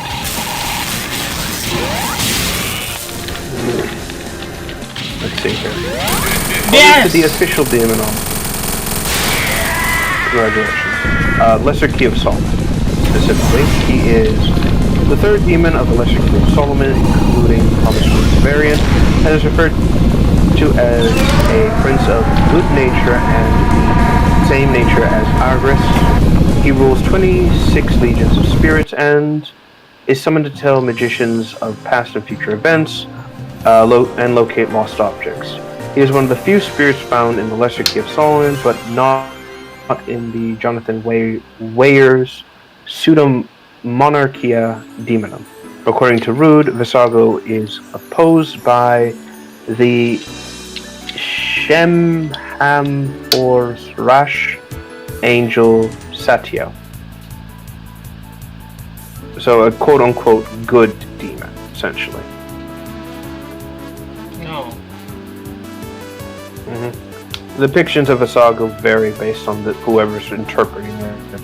The most common depiction is of a basically goat-like demon wearing robes and riding on the back of an alligator. Wow, he's riding alligators. Like it's art. I don't know why that's that's weirdly like, wow, okay. Please continue to flex on the mortals. Okay. So the Doom version is a bit more interesting, basically playing more to the demon aspect of it all. Personally, I like it, and I love the fact that the original creators are still giving the original updates. It kind of shows how versatile this engine is. I mean, for God's sake, you just played Sonic on it, for crying out loud. Yeah. People are like, oh, but you can't do anything with the old engine, it's too outdated, and you need something modern. Meanwhile, everybody else is like, oh no, I can make something impressive with this watch. I hate people that fucking cry about stuff being old. Well, it's always the same bullshit, because they're just... It's just a case of like, oh, I can't enjoy something that's old because it's old and cringe. I'm like, no, old stuff is what helped us get to the new stuff. You can't just bitch about it because it's convenient. But again, they'll bitch and moan and claim like, oh my god, it's because it's so antiquated and blah blah blah blah blah. You know what it is? It's just that it reminds them that, hey, we're not the hot shit and we're not reinventing the wheel. And it's not for the modern audience, said in huge fucking quotations. Yeah.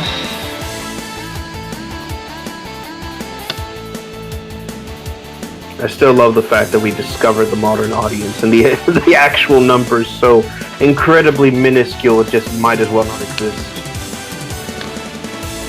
I mean, they're all on fucking Tumblr. I mean, they were always a niche. It's just they had the power to censor all disagreement. And now they don't have that. And id Software's being thanks in the credits here. As they should. Id is a good company that used to do amazing things. Ignoring the Bethesda buyout, of course. Yeah. Fuck Bethesda. You know, if we're lucky, and again, Ubisoft goes down in flames, as it should, hopefully we can start targeting the other studios and start getting them destroyed. I say we start going after Bethesda next.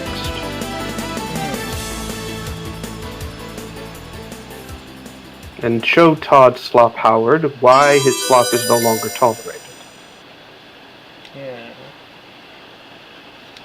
So it said that I didn't have Play as Metal Sonic unlocked before. I thought, that's weird. Because, you can get Metal Sonic and Fang as playable characters, unlike other fucking official games where they refuse to let you do that.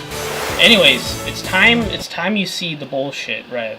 Or, rather, it's time for you to experience what I experienced. So we're going to play the Sonic Adventure prequel.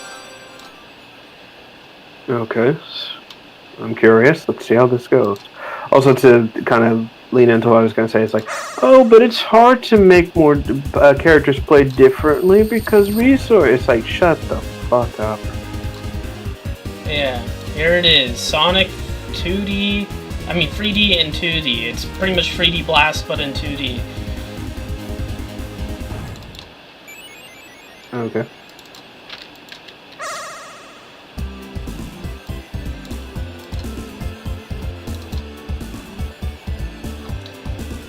Alright, so here it is. We're going to play this. Green Grove Zone, Act 1. So, it kind of starts, it's all about the Flickies and their powers. So essentially, Robotnik is trying to harvest the Flickies and their power. Right? Yeah. Well, this is just 3D Blast adapted in 2D, so here we are. And Okay. you're gonna see something you'll like, at least, very shortly. Alright. I just gotta get supersonic so I can pass everything.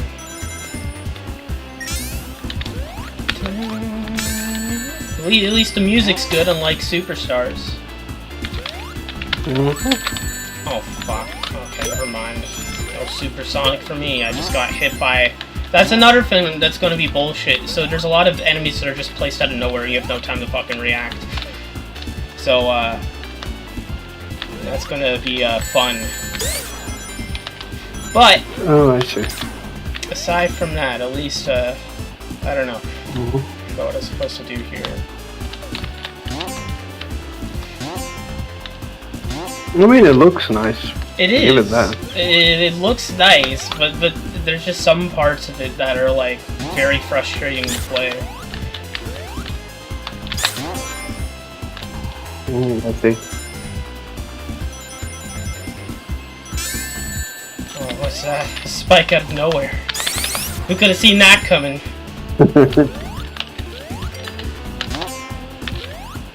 That's always one of those bigger problems. Like, I get it. You want to put enemy placement in such a way where it's like, it doesn't cause any, or sorry, like it's challenging, but there's a fine line between challenging and just bullshit.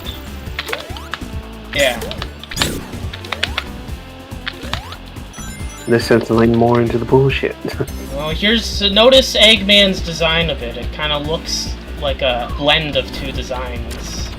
Oh wait, I don't know if the stream's caught up. Give it a bit. Hold on, let me see.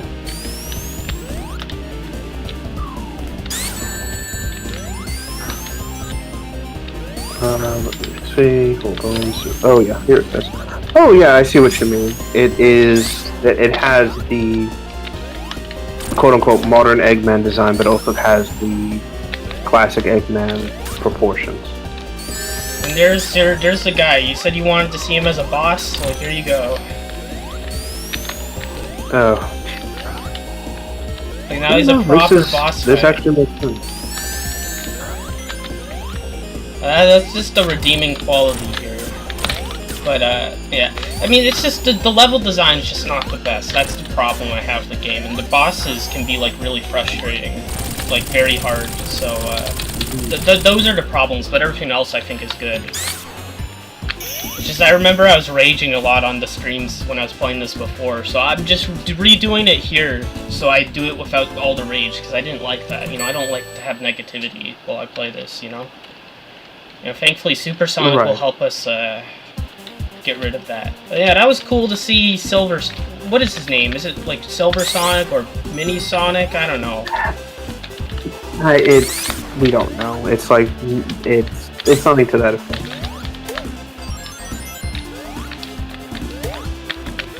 Yeah.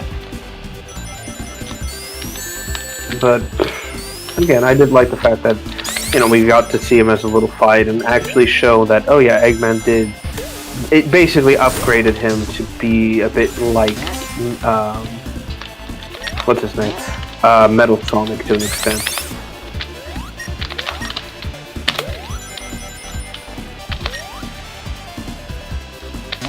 And then you get a homing Which, attack yeah, I'm shield fine with. too. And I somehow got an extra life from that.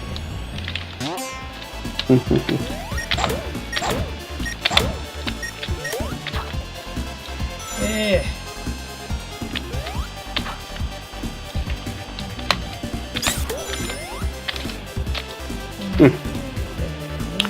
Still, I do appreciate the fact that, again, whoever made this game did go that length to try and make it all connect, again, between the classics and the 3D era.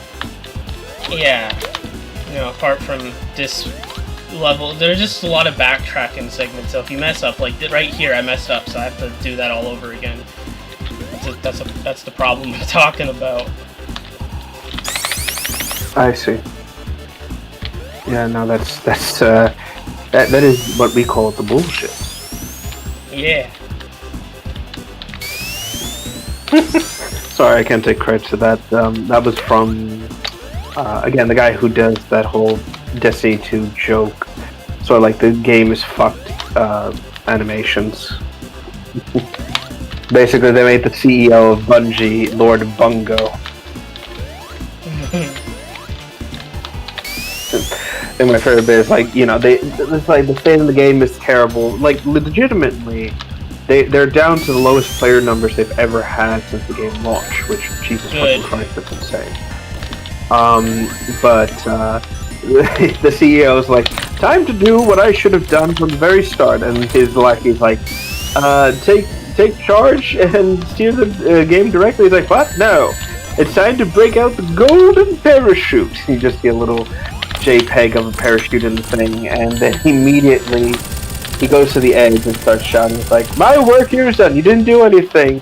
Don't worry, Jenkins. No matter what happens, I'll be fine. But sir, it's like, everything will just turn out fine. It's like, Marathon will fix everything. Lord Bungo, away! He jumps off the edge of the fucking building.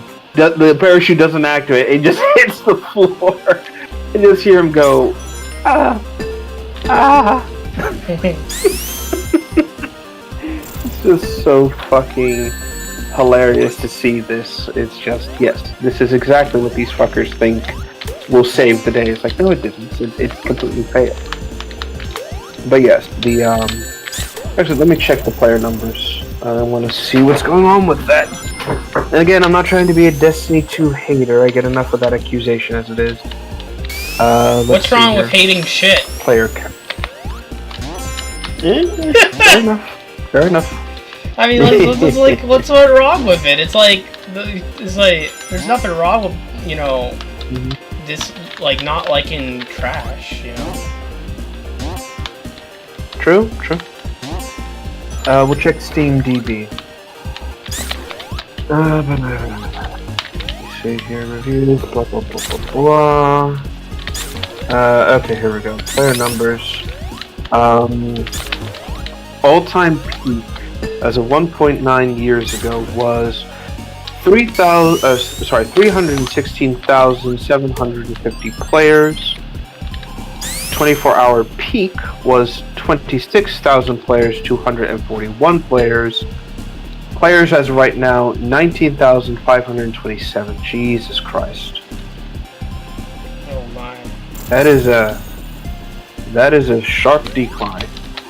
Let's see here. Steam Hub follower history. Let's see here.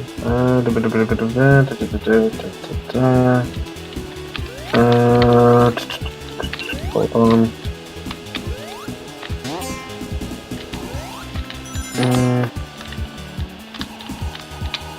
Okay, here we go. Player gain and player drop. So it looks like Destiny 2 is. Oh Jesus! It's fluctuating quite a bit. It's more drops than they are having positive players like coming back in. Yeah. Like it seems like it constantly fluctuates between a few thousand every so often. So you'll have a peak here, peak there, then a drop off here, a drop off there, peak here, drop off, drop off. It just kind of fluctuates like that, but it's more drop off than it is peak players essentially. Wait a minute. Oh my god. What? Its all-time peak, that 316,000 I mentioned, that peak was reached in, let me see here, June 2024.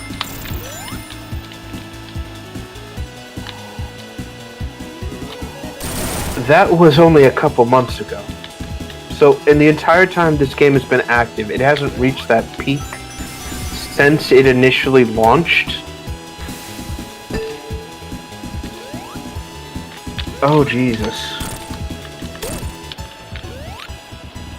Yeah, no, it looks like it's only ever reached its peaks. Here we go. The last time it had an all-time peak was... that surpassed that was, or at that point, was 220,146,000 players. And that was in February of 2023. Oh my god. So this game has never reached these heights beyond that. Oh god, I'm sorry. I feel bad for them. I really do.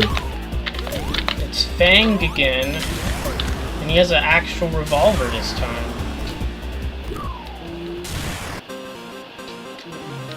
Pew pew. It's better than the cork gun. I'll give it that. Well, it's cool, you know. That's kind of an evolution of character, and the fact true. that it's designed. I just find yeah, that's actually kind of funny. Personally, I just find it weird when characters, like in these sorts of games, have actual guns. I prefer them playing something more fantastical, but hey, I can work with this. Still, I'm just shocked more than anything. Again, the fact that this, you know, like I said, I'm just shocked more than anything that this, the Destiny 2 is it's just been consistently this bad. I'm not shocked at That's all. what horrifying. Everyone from original Really? Bungie's gone. It's been shit since Destiny 1. Mm, Oh, there true. we go. True. He's dead. I don't deny that. Yeah, it's like... Nope. It's just like... Mhm. It's been shit from the start. It's always had a rocky development. All the original Bungie people got screwed over by Activision. So, I'm not surprised. Actually, you want to know something insanely ironic about this whole thing? Once they got reacquired by Sony, right, or like were part of Sony now, guess who they immediately asked to help with the DLCs? Who? High Moon. And High Moon was the DLC, was the satellite studio that helped them when they were working for Activision. Oh my. Well, so much for independence. Mhm. Oh yeah, the big bad Activision was the reason for all the problems, definitely. It's not like the entire thing was mismanaged from the word go. God. It just goes to show. Like, this is... what they want is essentially what they wanted back in the early days when they were actually with Microsoft. Or, sorry, with the original Bungie. They wanted some freedom of autonomy to do whatever the hell they wanted. And that's all these things are. They just want the same bullshit. Instead of actually doing quality product, they're like, oh, we just need to keep doing this shit and keep returning to the people who... God, fuck off.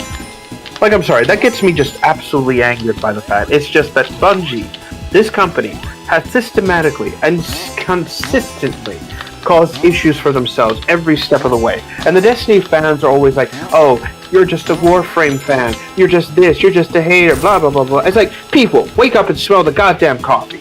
They have been systematically teaching you all to accept mediocrity, to be fine with losing shit, to constantly be told, oh, this will be better, trust us, and at no fucking point have any of you decided to say, no, enough is enough, let's start doing something as a community. No, you took it, and anybody else who said, hey, there's a problem, hey, there's an issue, hey, whatever, you talked down to them, you treated them like shit, and you just called them, oh, they're this, and this.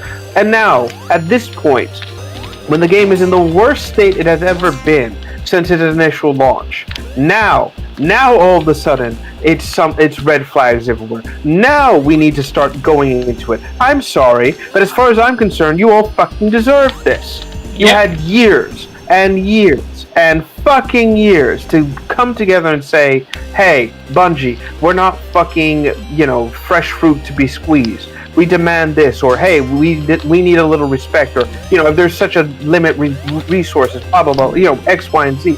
No. Instead, you took it, you accepted it for years on end, and now that the chickens have come to roost, now it's a problem. Yeah. You know what's insane? What? Destiny players, content creators, people who have for years supported the Destiny community. Guess what they're doing? They're jumping ship. They're playing Warframe, and they're saying, holy shit, how have I missed this for so many years? Well, I'll fucking tell you how you missed this for so many fucking years. It was right there in front of you since the word jump And instead of trying it, instead of actually looking into it, you saw it as competition. You saw it as a us versus them mentality. And then you denied yourself this for years. You trained your audiences to basically hate on us. Well, guess what? Unfortunately, you're going to have to deal with it. Because now half of your audience, I guarantee you, are going to abandon you because they're not a fan of what this Warframe situation is. Or, worst case scenario, your credibility is going to be shot. It's one or the other. And frankly, I just don't give a shit anymore. I'm not going to say, oh, you're not welcomed, or oh, you shouldn't be here, or blah, blah, blah, blah. No, I'm not that type of asshole. What I am going to say is this. Welcome to the community. Learn to love your fellow Tenno, and get used to the fact that you're going to be a bottom bitch here. You're going to be a bottom bitch. Yeah, I went there. Oh, that's funny. Yeah, because they're starting from the absolute bottom. And I need to mention this. Yeah, Warframe doesn't take your weapons. Warframe doesn't basically punish you for getting powerful. But a lot of the good shit is long since gone. You can't get it anymore. And those of us who already have it, boy, do we have it in spades. How far is the stream right now for you? I am... Hold on. 2 hours, 20 and 23 Well, what minutes. do you see on the screen? Oh, hold on. I see the Fang fight starting up. Do you notice what that? Do you notice what that thing is in the background? It's perfect chaos. Yeah, exactly. That's another hint to this being a prequel. This is where he learns like, about. This is where Eggman learns about the perfect chaos thing. Oh, I like that. There's a nice little bit of continuity welding, and I really do appreciate it. Yeah, I mean, this was the last, 3D Blast was the last Genesis game, so I see why this game's going for, like, a connection thing. It makes sense. I mean, again, Sonic's career, Pixel, then moving into the major, 3D era. This makes sense. I do like the fact that these murals, the ones that you're going by, depict everything that has happened and will happen. Yeah. Again, a nice little bit of continuity welding.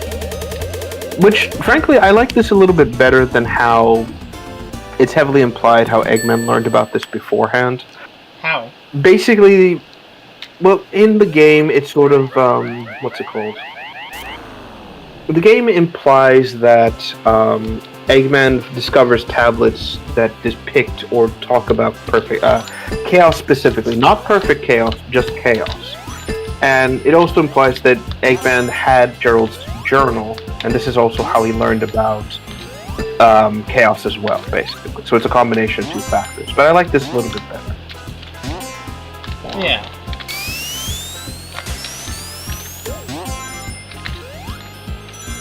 If anything, it makes it feel a bit more cohesive. Again, in a good way. There's one thing I do like, is the sunset in the background here. Oh yeah, it gives the whole stage the sense of, here we are, this is the setting of one age to another. Very poetic, very strong.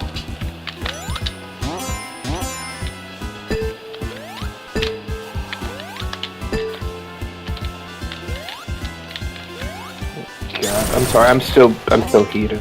Oh, that's okay, I understand. It's, fucking Destiny is shit. When the people who play it eat fucking shitty games. No, they're just used to it. They've been...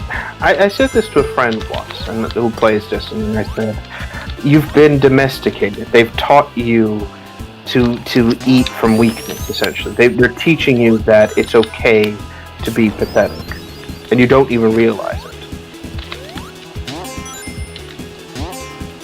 Yeah. It's just... I don't know. I just wish it's I get it. When you're a fan of something, it's very hard to see the flaws. You always want to give it the benefit of the doubt. You always want to be like, oh, but... it's something I enjoy, and, if it's bad, maybe I'm bad, or some stupid bullshit like that. And I get it. Or they'll just tell themselves that they here. just grew up, but you know that's not the case. It's just a cope or a gaslight. Alright, I forgot this bullshit. Right. Basically, well, no, you're not wrong. It's basically just trying to cope with the fact that things are not how it should be, and it's like, oh my god, you know, I should I should blah blah blah blah. I get it. You know, I'm not gonna sit here and say like, what's it called? I'm not gonna sit here and say like it's not wrong, or you know, you shouldn't. You know, like I just think that you should be able to look at yourself, you know, or look at what you play and you enjoy, and kind of come to that sort of moment where it's like, have things, you know, like I need to take this, I need to remove the emotion from this, and I need to look into like,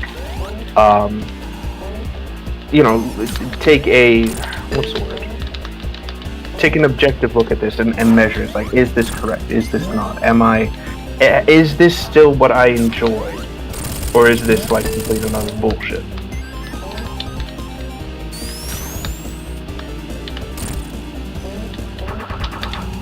That's basically all I'm gonna say there. It's like you should be able to like look at these things and just kind of come to that, you know, that point yourself. It's like if it's still something you what's the word? If it's something you still enjoy, you know, more power to you. I don't think anyone has any right to tell you that what you enjoy is wrong, or you know what you want to enjoy is bad. You know, but at the same time, you shouldn't try to use this as an excuse. Oh Jesus, they really did turn the Tails doll into a little boss fight. Fuck, it's quite difficult. And now it's gonna be worse. It's gonna be worse now that I don't have Supersonic. I can see what you mean about like cheating for this game. It's like, yeah, these bosses they're not, how do I put it? They're challenging, but not like in an impossible sense. It's just more of a sense of like, well, it's not like they don't have insta-kill attacks. They just have a lot of spammy attacks. Like they spam like a lot of moves, right, and you don't get a lot of opportunity to hit them. Like this Tails doll, like I don't get a lot of time to hit him when he does this thing. Exactly. He just goes away as soon as I jump at him. Exactly. It's just a problem, and I think that's just more of a fact of like you're trying to make a boss based off of this little fucker, and let's face it, it's not exactly. It's a challenging fight, but it's not an impossible fight. But the arena isn't designed to like accommodate that very well. Still, I do like this approach. I like how you can see. This is a nice way to. You can see like parts of like Metal Sonic in him, or like the metal parts, like so you know he's a robot. Exactly. He's no longer a what's the word? He's not a mechanical, or sorry, he's not like a possessed doll or anything like that. He's very much like a little porcelain, or sorry, like a wooden puppet essentially, like a living. How do I put it? It's a soft puppet, but you can tell that it is mechanical. Yeah. The only issue is that, again, I do like the fact that this is how Eggman kind of, or we can explain away why the Tails doll doesn't make a return elsewhere. Well, yeah, because you kill him here. Yeah, you just blow him up and Eggman's like, you know what? I'm not gonna bring this fucker back. I'm gonna focus on camera instead. My freakishly tall robot. Oh, you'll see Gamma a bit in this game. At least his younger self, I would say. Okay, so a prototype version of the character. Which again, I love the fact that whenever we get a chance to see, even if it is fan concepts, how these prototypes work, or how Eggman kind of like builds these things, it's always fun to kind of see it and see his thought process. Yeah.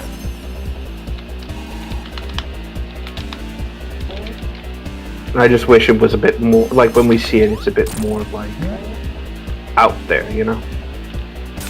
Yeah.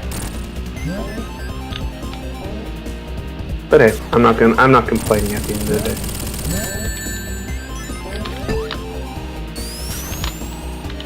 Let me see. see. Actually, speaking of which, I might play a Warframe while we do the stream.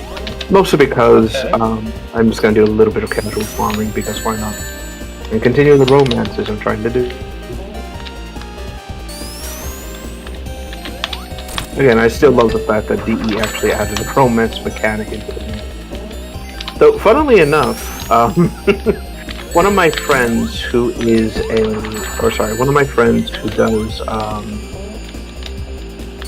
Warframe content, he's one of the YouTubers and actually does shorts filmmaker animation for it.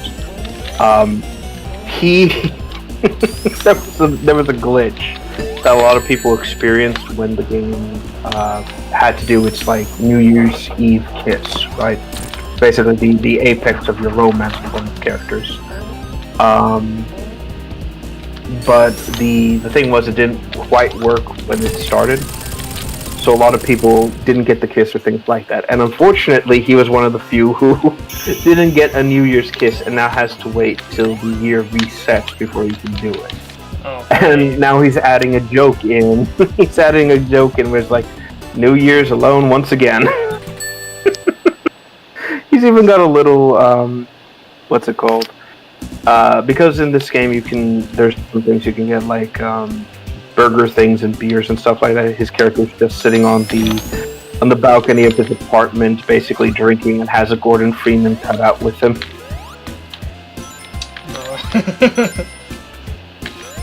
Yes, basically digital extreme. So the expansion we have is 1999, right? So they've introduced time travel in the game, and now we have the ability to travel back in time, basically. And so, at the time, keep in mind that in the 90s, Half-Life came out, remember? And so, naturally, because we also get to go into a mall, by the way, they decided to add a Gordon Freeman cutout to commemorate Freeman, or Half-Life coming out, basically. And so, naturally, they have indirectly made Gordon Freeman canon to Warframe. Yeah. So it's quite funny. They've also made Y2K canon in the Warframe timeline too. So it actually plays a role in the game.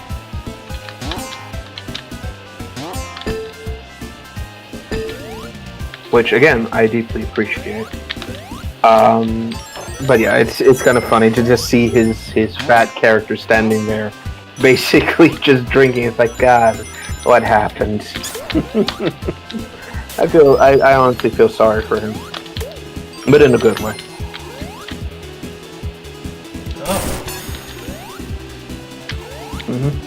Well, it's just poor timing, really. I mean, when I did the romance, my character, because again, like I said, it wasn't fully rigged by the time this came out, and because the player character's face is basically the same between every character, you just kind of control the face shapes and things like that. The funny thing is that my character's face looked like he was melting, so my New Year's kiss was ruined by melty face. I'm like, oh, for God's sakes. Oh my. That's funny. Oh, it absolutely was. It also doesn't help that even though the characters are supposed to kiss, their lips never touch. So I'm like, oh, for God's sakes. Oh, this is great. This is fucking great. But DE has gotten back around, they fixed it so people can actually experience it, and they basically allowed some people to return to the New Year's event and actually, have their moments. So, hey, no harm, no foul, that's all I'm gonna say. But he's still keeping the joke in because, let's face it, it's funny. That's funny. It's like, how did your New Year's go? Badly. My digital wife, you did not kiss me. Basically. You're not wrong. So, funnily enough, it's a minor issue, really. And again, I'll give digital streams this. They always jump in and fix these problems as soon as they happen. Which is more than I can say for most developers out there, motherfuckers. Yeah, they just let the bugs go in because they're incompetent and don't know how to make games because they're literally just doing it for the money, for a wage. Absolutely. Well, the thing is that Digital Extremes has a, like, they are, I'm not joking, extreme veterans of the industry. And I'm not saying this as like a, oh, marketing bug, you know, that stupid bullshit thing. I mean it in the literal sense. They helped create Unreal Tournament. And so they've been around for a while. They know what makes good games, and they've stuck to it.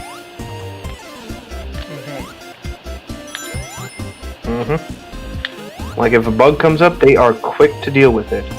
If there is a issue, they'll address it as soon as they can. They are constantly on the ball. They listen to fan feedback, and if there is or isn't problems, they'll make the changes. Or if there is a, what's the word? Or if there is something that people like, they'll make it a feature.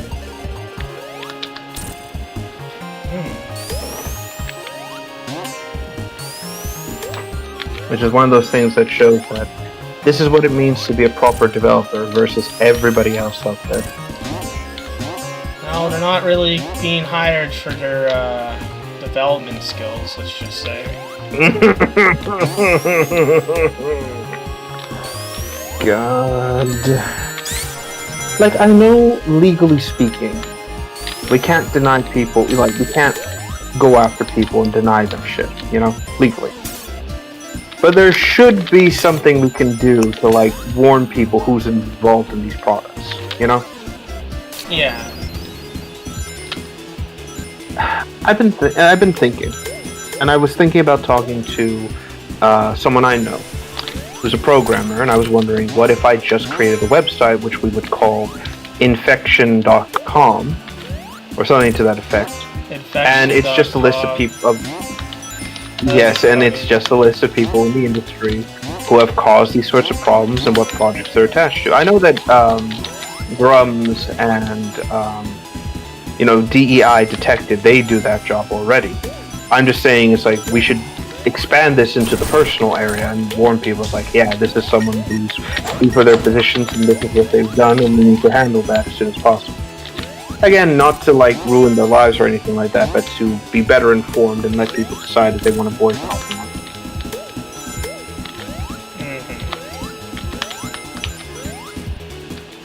Alright, here's E99, as it's called.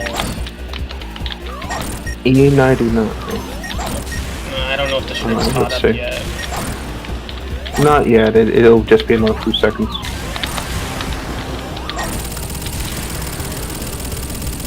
Hold on, almost there. There we go. Alright, let's see. Oh, I see what's going on here. That's actually pretty clever. An egg robo's body with one of the E-Series heads, legs, and the jetpack. Yeah, I had to kill him quickly because his boss fight is kind of bullshit. Like, he spams his lasers a lot, and you barely get a chance to, like, hit him, and your rings will fly off the screen, so I just supers it, so... It's like, no, you're gonna do that. That's fair. But I like that. And that kind of fits, ironically enough, into the concept art for the original E-Series, believe it or not. During the production and creation of the Sonic Adventure 1, there was concept art for the E-Series, and a lot of it actually played into the design concept of, what's it called? The egg robot, basically what we saw here. Just trying to, let me see. Because I'm probably misremembering it. I'm just pulling up an image so I can remember exactly. Let's see here. And there goes the train again. Just to be clear, I'm still in the old house. I haven't fully moved yet. That's tomorrow. I haven't. So yeah, I haven't heard the train ever in your house. Oh, okay. Well, it's gonna get a lot worse, is all I'm gonna say. Not looking forward to that. Not at all. Really? But, yes, here it is. Yes. I'm gonna be right on the tracks. I'm Pray sorry for me. about that. It's fine, it's fine. Again, you're not the one who set that up, so I'm good. But yes, here we go. So the E series basically had a very similar concept to it. Sort of rotund robots with like guns and shit like that. A lot. Excuse me. Sorry about that. And it was kind of like the focus and the general design concept for them. But they just sort of stopped being like, how do I put it? The first concepts was basically more like the typical like badnik we would see in like these sorts of games, you know, kind of cutesy, kind of what's the word? Cutesy, kind of like silly, goofy, you know, yada yada yada. Yeah, with the and then the design just kind of eyes. shifted. The hat, the eyes, yeah, and then overall the design just slowly shifted away from that and became more like, let's add hazard lights, let's add more industrial pieces, let's make it look more mechanically menacing, let's remove the cutesy aspects and make it industrial. And the end result, I think, is a success with the E series because they look the part. They look like that midpoint between the classic Eggman design and what we would see in the egg pawns and like the later robots you would build, which are more like machines for war rather than just let's capture animals, you know? Yeah. It's just a shame that we never saw much more of the E series after that. You know, we have Omega, who's supposed to be canonically the last E series bot ever made, and there's Chaos Gamma, which, well, it's Chaos Gamma. I don't think I can say much more to that. And I say that in like a very, like, I'm not trying to be offensive. It's more like a, you know, he just exists. Yeah. Which, again, is a bit of a shame, because the problem with his character is that he is, what's the word? I'm trying to think of the right word here. His story is just basically, I don't want to be replaced, I follow my orders, and something about, like, he's essentially supposed to be rebuilt from Gamma's code, basically. So slowly, the original Gamma programming is coming up within it. But, you know, this game, this fighting game never went that far, and then Omega was a thing, and, well, we know how that went. Yeah, I remember that. Yeah, you know, I think that would have been an interesting idea.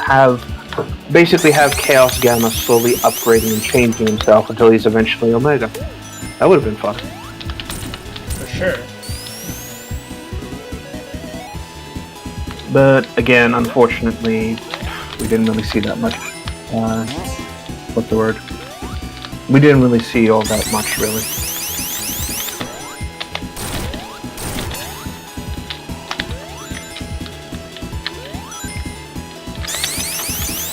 Hold on 1 second. But yeah, it's just these super minor, super minuscule sort of things. Again, in the perfect world, this would have been a good way to like reintroduce the character.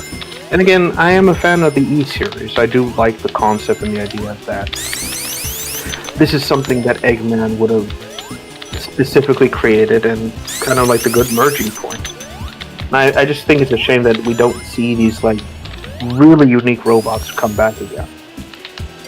Yeah, I guess they just, you know, they either use the egg pawns or just use the badniks. Which, it's not a bad thing. I mean, I get why the egg pawns are used both in canon and out of it. Basically, they're homogeneous robots, so it's really easy for Eggman to just take a base design, remove the arms, remove the legs, make a flying one, or create a version that will just shoot, you know, like, use weapons, or it can charge it at the player, you know, all these minor things. It makes sense why he would do that, and why these things have existed for so long. But compared to the E series, it's kind of a shame, really. And ironically, Archie actually gave us some additional E robots, which, hey, I really did like the concept for.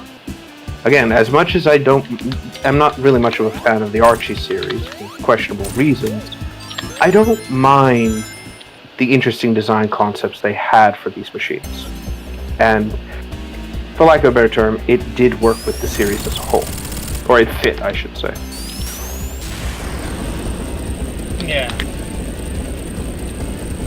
Again, I just wish, Ian and his cronies would actually have the balls to give us more interesting designs. But hey, whatever. Ian has to appease Sega in the vain hope that they'll actually hire him as a writer. Yeah, vain hope is right, because he's just fucking... He's literally just a translator. He just interprets text for Western sensibilities. Right, and then immediately proceeds to change it if he disagrees with it. Yeah. I hate that. I really do. It's like, I'm asking you to translate my words as I'm saying it, and not do that. In fact, that actually happened to me once. I went to Japan once, on a business trip for my grandfather. And I hired an interpreter to interpret my words, because I didn't have enough time to learn the language.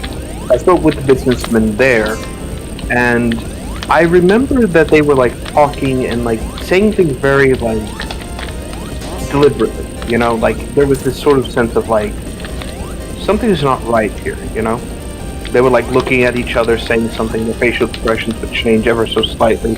Then when they would look back to me, they would just do something specific. And then I asked my translator, if you value your job right now, you're going to translate exactly what they're saying to me, and you're going to translate what I'm saying exactly to them.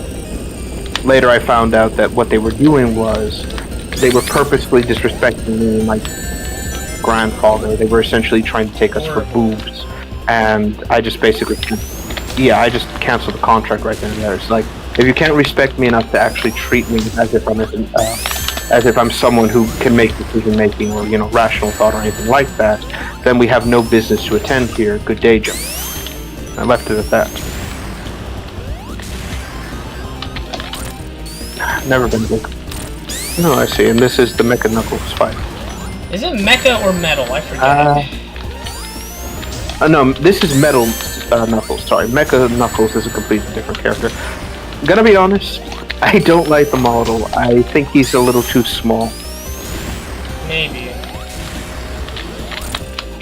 I think it's the head. The head and the arms, they look disproportionate.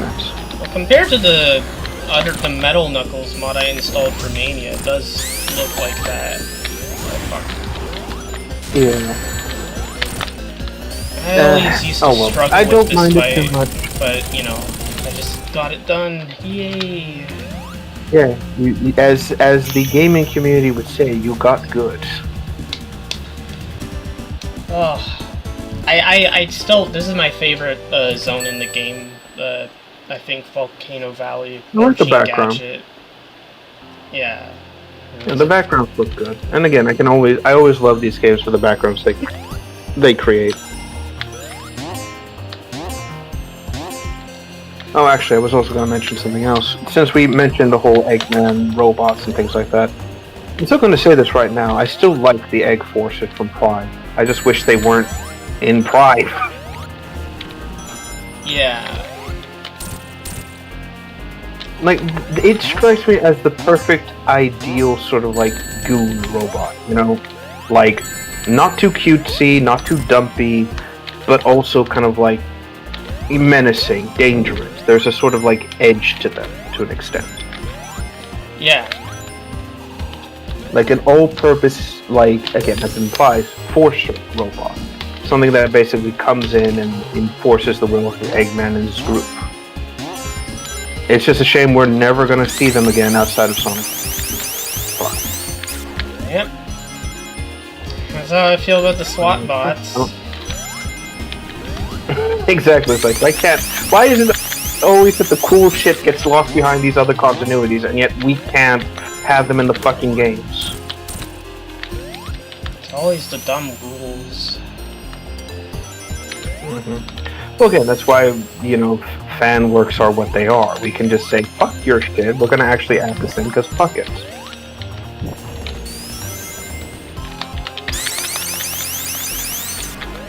No, but it's the multiverse and blah, blah, blah, blah. It's fuck you, I'm adding this into something. You can't fucking stop me, Sega.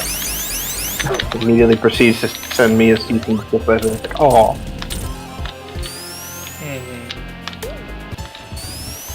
I'm sad now.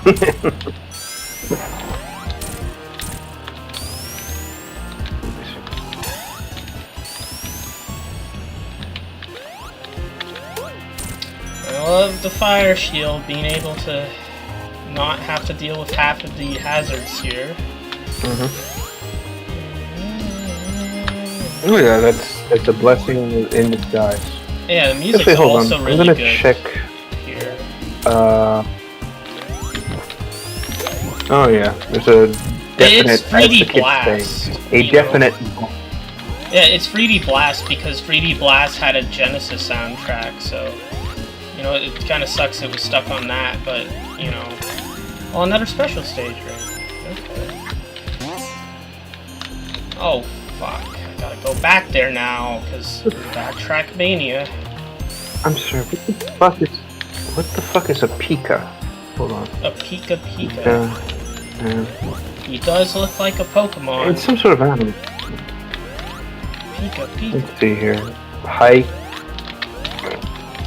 Hold on. I'm gonna feel like an idiot if I don't know what this is.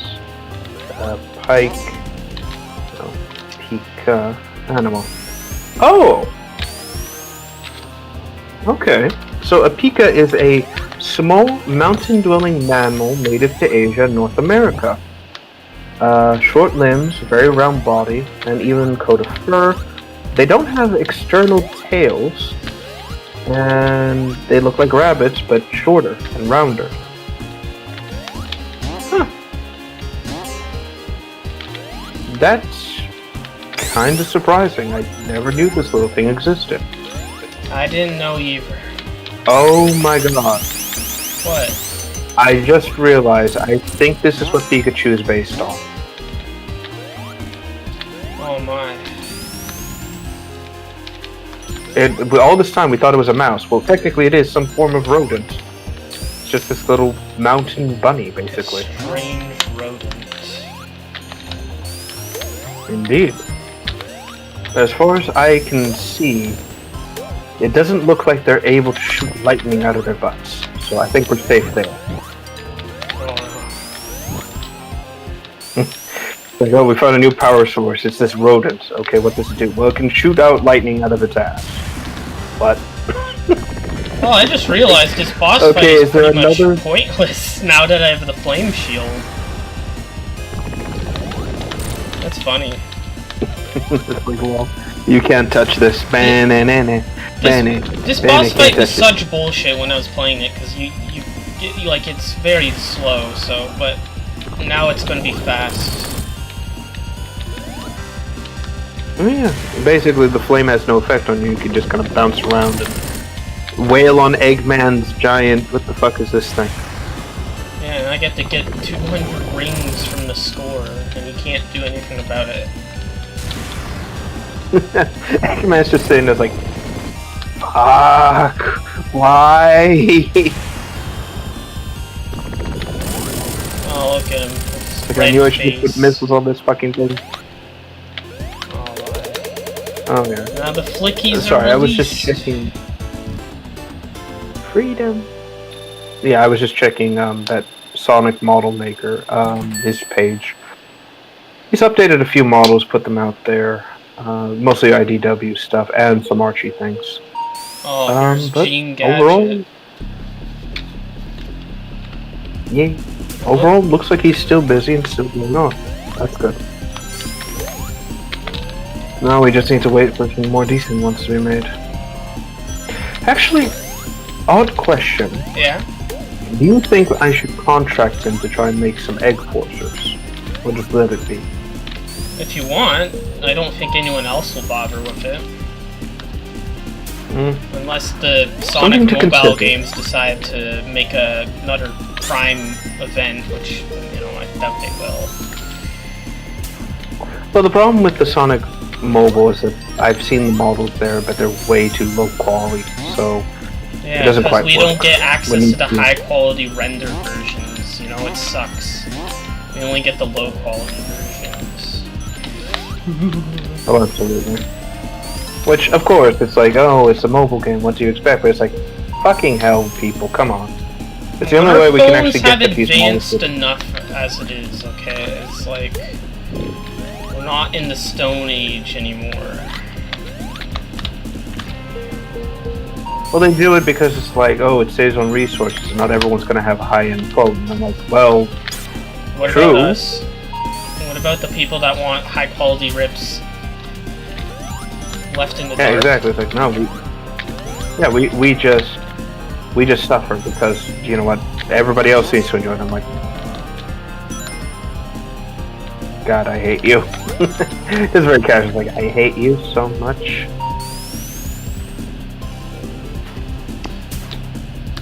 A very scary boss fight is going to happen here. And I say that because we're going to have to fight 5 Metal Sonics at once.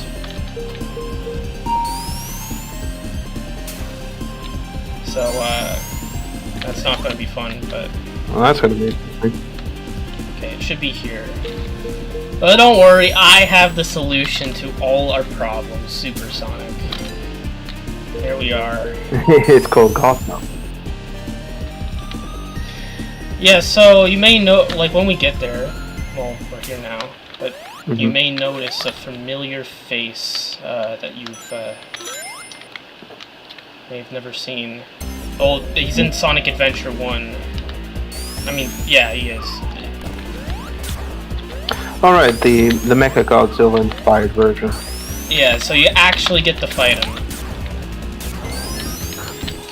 That's fun. That's, well, a fun concept. Ooh, this is actually kind of cool. A whole, a sort of messed up museum of Metal Sonics. I'm only doing it super because it's downright impossible doing it normally. Like, it can be done, but you're just gonna get hit so many times. Like Metal Sonic and the Mecha Sonic, the Mecha Sonic MK2, the Mecha Godzilla one. He's like very they're both like really bad, but the normal like Mecha Sonic, Robo Sonic, and Silver Sonic are kind of like all fine. Right. Well, it's bosses we've already faced, so no need to worry. Still, I do like the fact that they're all separate models, so they are completely different entities. It's not just Metal Sonic code reused over and over again. So there are literal different versions. Yeah. And he actually uses his handguns, I think. Come on, shoot him. Only have Phew!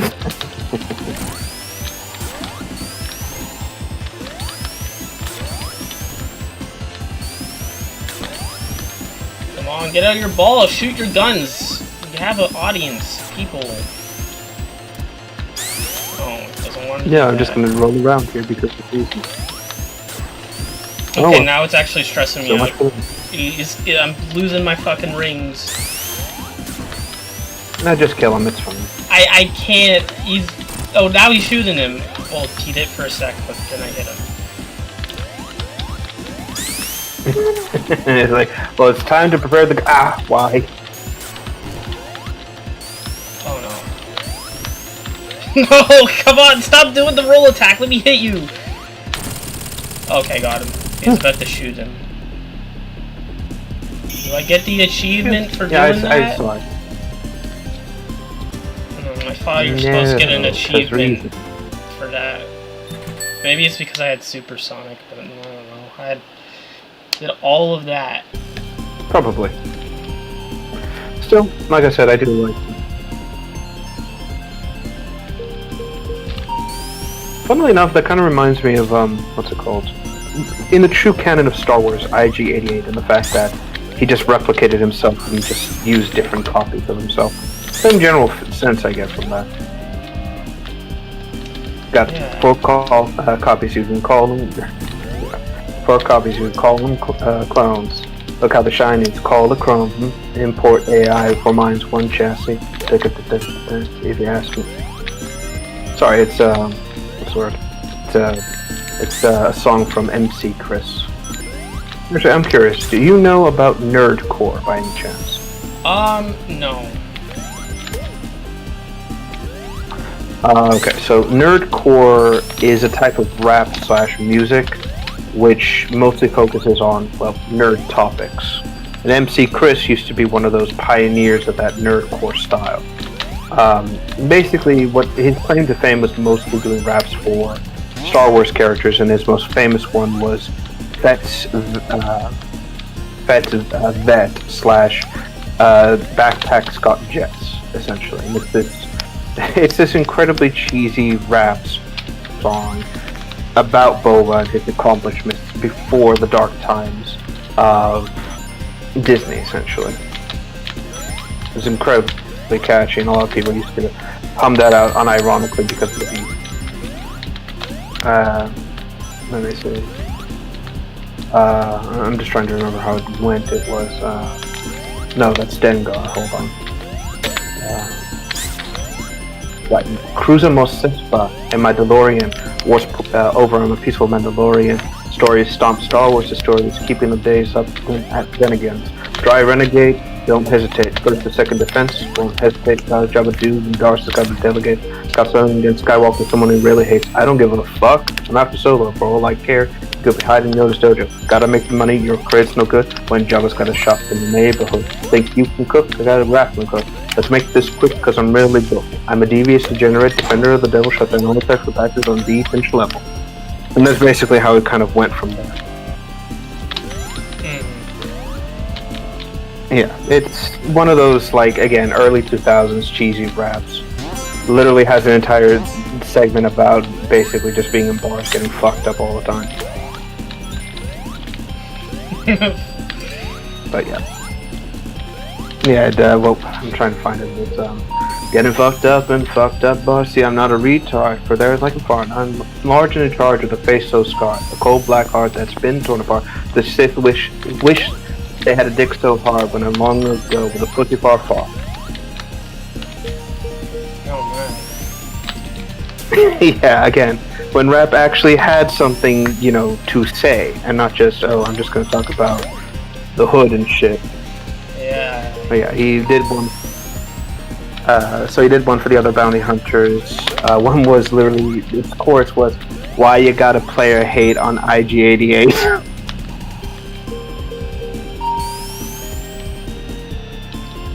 And again, it was. I recommend listening to the songs at least once because it's just insanely ridiculous. Also, fun fact: MC Chris is also the voice actor for the giant spider in Aqua Teen Hunger Force. Shit, I just needed 2 more. Well, you're good, don't worry. Oh, yeah. Fuck you, Eggman. So, the fuck that I do? Just, like, I'm just picturing you just randomly telling Eggman to go fuck himself, and he's just thinking, like, who the fuck are you, and what have I done to piss in your Cheerios? Many things. You exist. That's your crime. Making me run on this treadmill is the problem. It's like the Sonic CD boss, but actually threatening because he's putting damn monitors everywhere. Right. That specific what's it called? That specific boss was basically you like just running in place, and he would just kind of like damage his own machine, right? Yeah. Now he's gone? Yeah, I always found that boss particularly funny for like 2 reasons. One, he's damaging his own equipment to get you. 2, at some point before the whole thing goes, you'd think he'd be like, I should probably stop this. Then again, this is the same guy who literally built the laser in his battleship to shoot into his own ship. Oh yeah. Okay, so here we really need Supersonic at the mini boss because if we fuck, I'm just gonna restart that. So we don't get Supersonic. Because fuck, yes, I agree. Well, see, if we don't get him, the boss here is complete bullshit, right? And I was raging so hard, and this is where I had to cheat, getting the shield like spawned in on me immediately. I see. We should kick Eggman in the nuts then. Wow, I had totally had time to react to that. It begins. Frickin' this music has a bit of Sonic Mania's theme in it, and it's made before Sonic Mania because it's Panic Puppet Zone from 3D Blast, so that is weird. Oof. That's saying something. It's like cue the allegation. Sega stole my music. No, we didn't. Well, this is... 3D Blast was made by Sega, so... Or, I guess, Sonic Team. True. Oh, that's right. We always have to make a difference because there's Sonic Team and then there's Sega. Well, there's also Dimps, but I don't think they count. Dimps, more like Simps.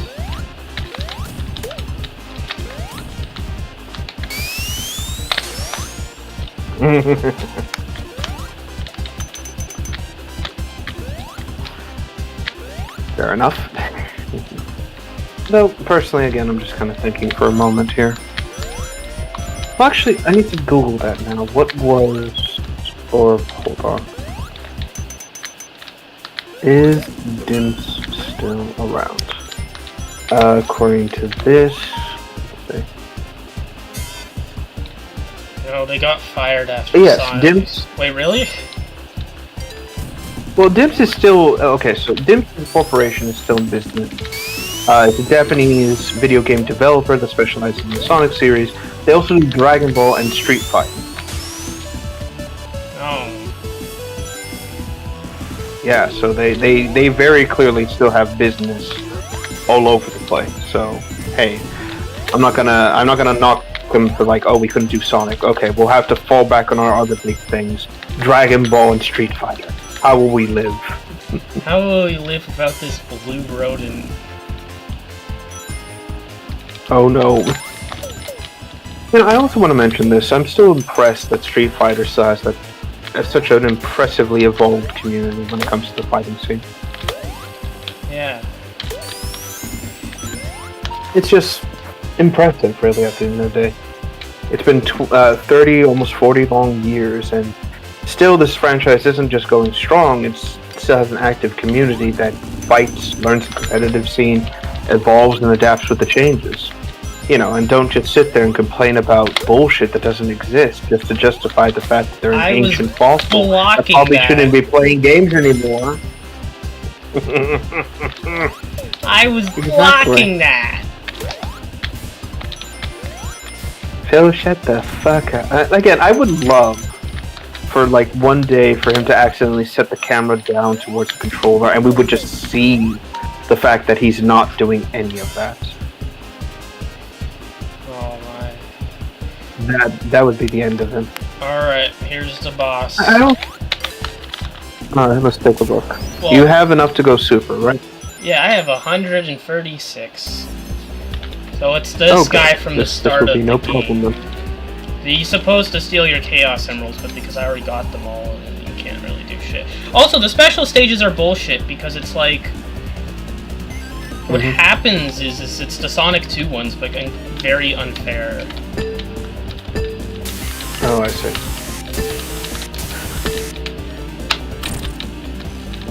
I shall now proceed to absolutely obliterate you in this boss fight. Oh, fuck.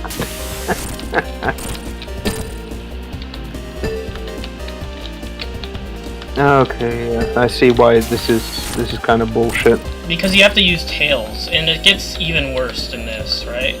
Because even after this, you have to fight Eggman again. I see. Yeah, the hitboxes don't look like they If you lose any of your rings, you're fucked. Because one more hit, and it's like you get no chance to hit Eggman. You don't have... Tails is slow as fuck. So, I had to cheat it by giving myself the homing attack shield. And then I could, like, hit him, actually. Yeah, no, this is a case of, like...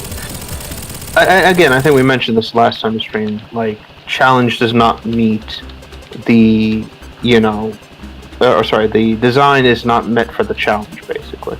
Yeah. And the developers have kind of like made a mistake. Still, it's not a bad boss concept. You know, it's like it's repurposing an old boss from Sonic 2. Yeah, it's not that. It's like it's not a bad concept, but and then Knuckles and Tails help Sonic at the last part. So I guess they were there. Right. I think the big thing is that if it was on the ground, that it would be more tolerable, basically.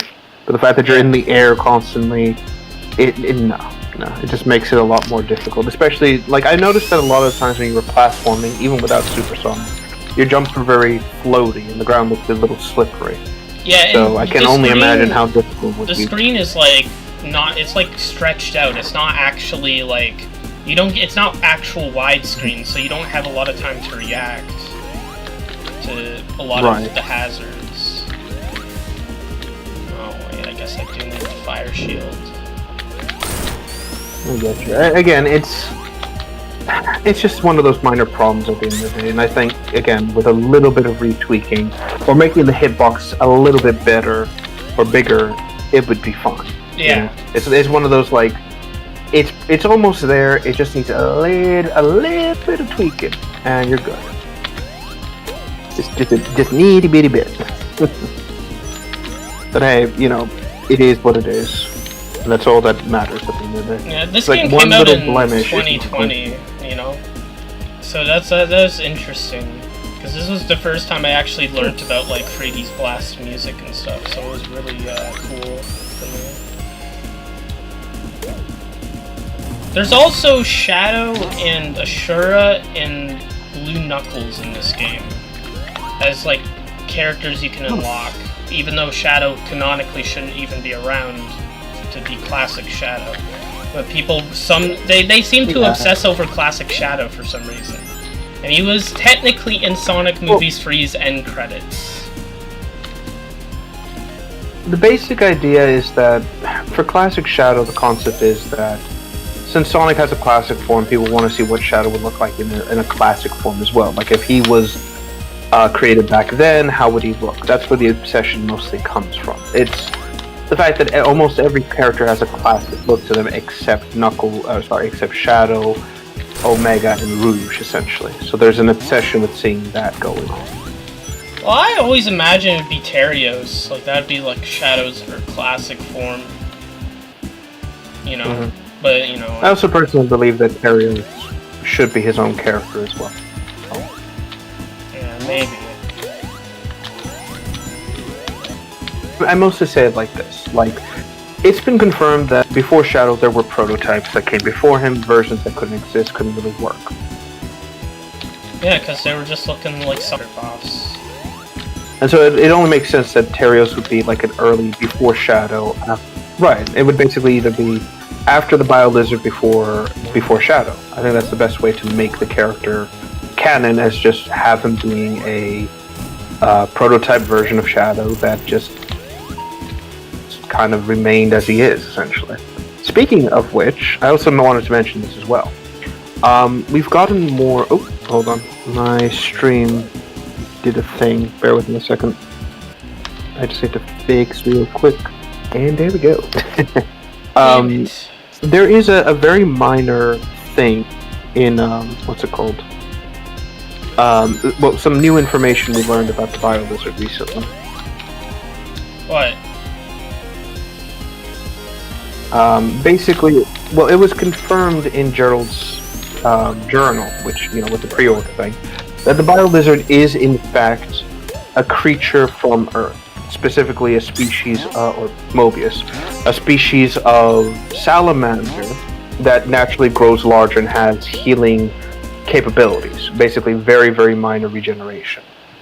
And so what happened was that Gerald took the Bio Lizard from its habitat when it was in its juvenile state and started to experiment with it, and was specifically exposing it to chaos energy specifically. He would expose it to very small, limited amounts, basically using the chaos cores and chaos drives and things like that. But the problem was that the chaos energy basically drove its healing ability through the roof, And so every time it would get this boost, it would start to grow and basically get bigger and bigger and bigger, to the point where the life support was required to keep this thing alive because its organs couldn't keep up with the size. It was also later discovered that it suffered cellular mitosis, hence the green blotches on its skin. It's basically dead cells that are not decaying properly. Gerald realized he couldn't really do much with the BioLizard and put it into stasis after it was made a failure, basically. And the worst of it was is that he had no intention of having Maria go through the same fate. So he essentially had a way to deal with the sickness she had, but he couldn't bring himself to do something like this to her. So she would just keep growing or something. Basically, I don't know if you know much about cellular mitosis, but it's essentially when cells are so overactive they start to melt in your body. And if it's something vital, the organ, muscle, bone, whatever it is that you may be experiencing through, will overheat and just melt right through you, essentially. So if this was done to Maria, essentially, she would be in a constant state of agony. She would have to basically be put into like liquid, basically like cooling liquids to keep her alive, essentially. Plus, it could also lead into some form of giantism, club limbs, just a lot of problems, essentially. Ew, that's horrible. That wouldn't be, yeah, that wouldn't be life. That would be suffering. Yeah.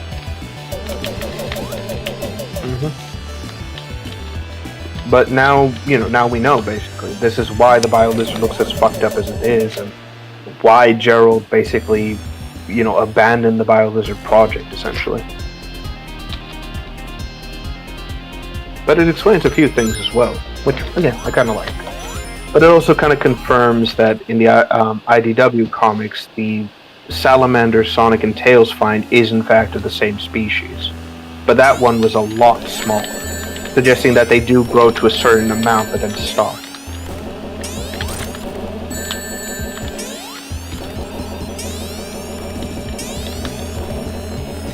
Again, I don't know why, but I kind of like the fact that this is a naturally occurring creature out there. Well, in this world, I should say. It's kind of weird to think about. True, but it also kind of makes sense.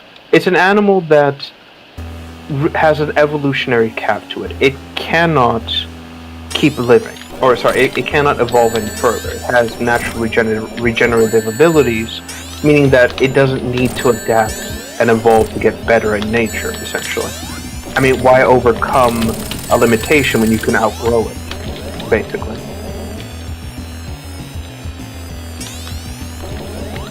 Though it makes you wonder, are these creatures sapient or intelligent?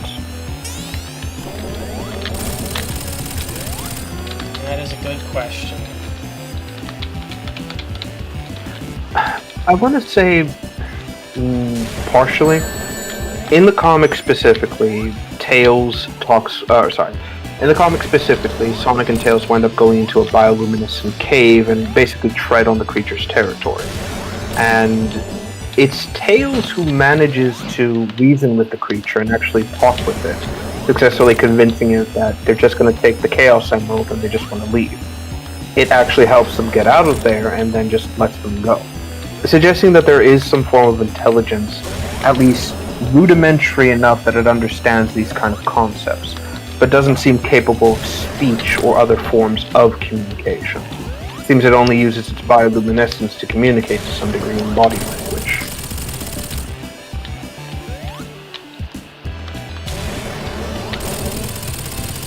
So if that's the case, then maybe what we saw with the BioLizard might in fact be it trying to communicate. And if so, the only assumption I can make is that it's begging to die. I mean, Shadow says he's putting it out of its misery in Shadow Generations. Yeah, I think that's hitting it right on the head. I mean, think about it. It has no legs. Its only eyes are augmented, sensors. It has a machine welded to its back to keep it alive. And it can't even leave the room it's in. That's not living, like I said. That's just existing, suffering too. Yeah, he's like DSP.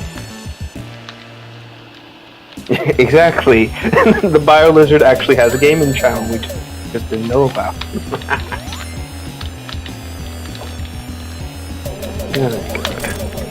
I'm sorry. Now that you mentioned that piece of shit, I'm not gonna say I'm surprised he still exists, but I'm just still glad that he's not succeeded any further than what we see.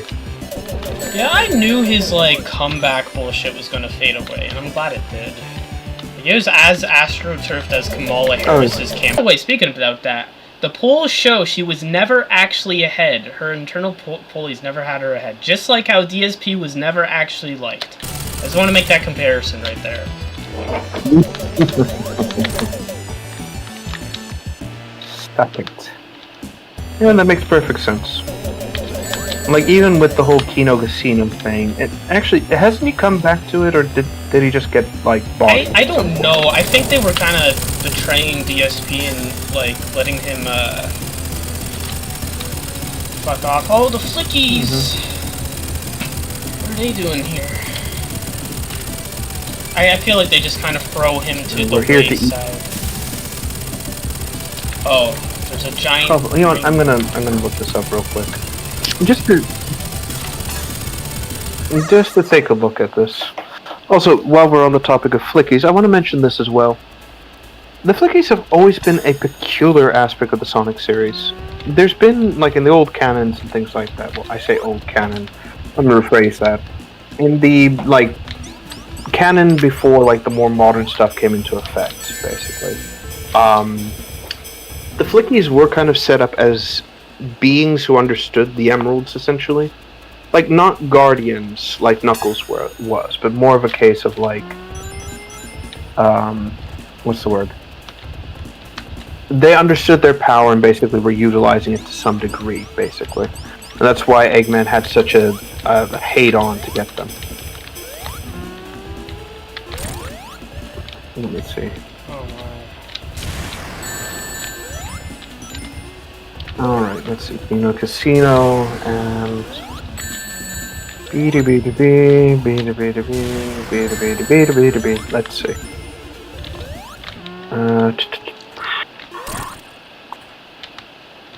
iDubbbz Brutality.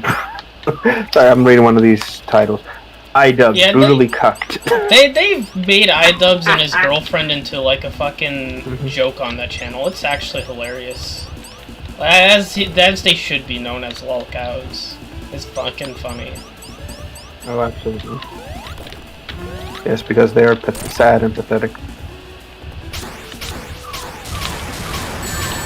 I'm actually happy BreadTube crashed and burned in 2024. I hope it keeps doing that, because like they've went to every like big mainstream YouTuber and turned them into like just they've kind of cucked them into their ideology, and it's pissed me off. So seeing them all crash and burn was fucking nice, and you know they can't. They're like dodos. They cannot fucking, you know, the censorship defense is gone. They have no way to get by now. You know, they're kind of fucked. Oh, because they required their enemies not being able to speak for their ideas to exist. So. Here we are. So, you know, they're getting hunted by the foxes and dogs like the dodos did, and they'll go extinct because, you know, oh, absolutely. I like sunlight like vampires. Yeah, that's why I use the dodo mannerism, because that's pretty much what it is. It's like it's a weak species being introduced to actual like species. Right, or what Americans did to the buffalo and almost drove that to extinction. Yeah, what the fuck? Why is there an ant here? What? Aren't you guys in hibernation? Get off my screen. Oh, speaking of ants, by the way, while I was doing my move, I noticed a huge pile of sawdust underneath one of my outlets, and I was like, what the? Oh no, don't tell me I have termites. I looked behind my house. There was an entire nest out there, like a super nest, and I'm so pissed. Because the woman I bought this house from said, oh no, there's no problems with the house, you know, there's none of this. Like, what the fuck is this? Man, that's not... I'm gonna find out where this is. I'm gonna find out where this bitch went, and I'm going to pizza bomb her house. Pizza. Yes. Here we go. Okay, here we go. So, yeah, here it is. So the Kino Casino basically used DSP to basically bring him to the forefront. Then they made him play WWE Champion to basically admit to the world that yes, he was in fact playing this mobile game. So now they can go. So now people can now go at his head much worse than before. And basically, they got him to admit that he's a failure. Fucking what's it called? Fucking failure, emergency. You know, a gambler basically. So that's basically it. And the last, what's it called? And the last video they did before they did the rug pull was they said DSP had man boobies. And ever since then, DSP cannot recover. Oh, this is beautiful. This is absolutely beautiful. They have successfully felt it, this moron, as the kids say. Yeah, I mean, who could have seen this coming? And the worst case scenario. Oh, sorry. And the worst thing about this whole situation is, he willingly got himself involved with Kino Casino. And he doesn't realize that he's essentially allowed a new SOK to rise up around the Kino Casino. Ah, DSP, you stupid man. Oh fuck, I gotta get Cheat Engine out. Where is it? I gotta admit, this is one of the smallest final bosses I think I've ever seen. Yeah. Well, I gotta slow down the time of the game now, because I need to collect rings, so this may take some time, but, no, I don't want to... You're good, don't worry. Alright, let's go. Oh, I'm sorry, I'm not trying to yawn into the microphone, I just don't have my ability to turn it off here. Enable I'm so sorry. speed hack, and then go to 0.25. There we go. And proceed to butt fuck the boss. Well, it's gonna be slow, but it'll be worth it. Really slow. Fair enough. Snail's pace, but you know, it's kind of what we have to do. No, I get you. I still, like I said, I still find it so fucking weird that this boss is so small. This final boss is so weird.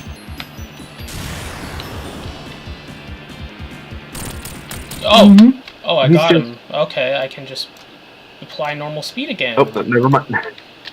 Okay. There goes the like. Oh my God, we're gonna be here for hours. Like, nope, it's over. Okay. Fair dinkum. Now the Flickies can restore their land, and you can see Angel Island in the background. That's nice. Hey. I wonder what it would be like. I'm just thinking about Angel Island and like how it floats out there in the world, and all I can think of is like the geological crisis that thing causes has to be astronomical.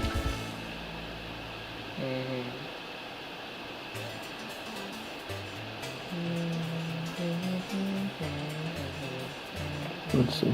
Oof, God, my neck.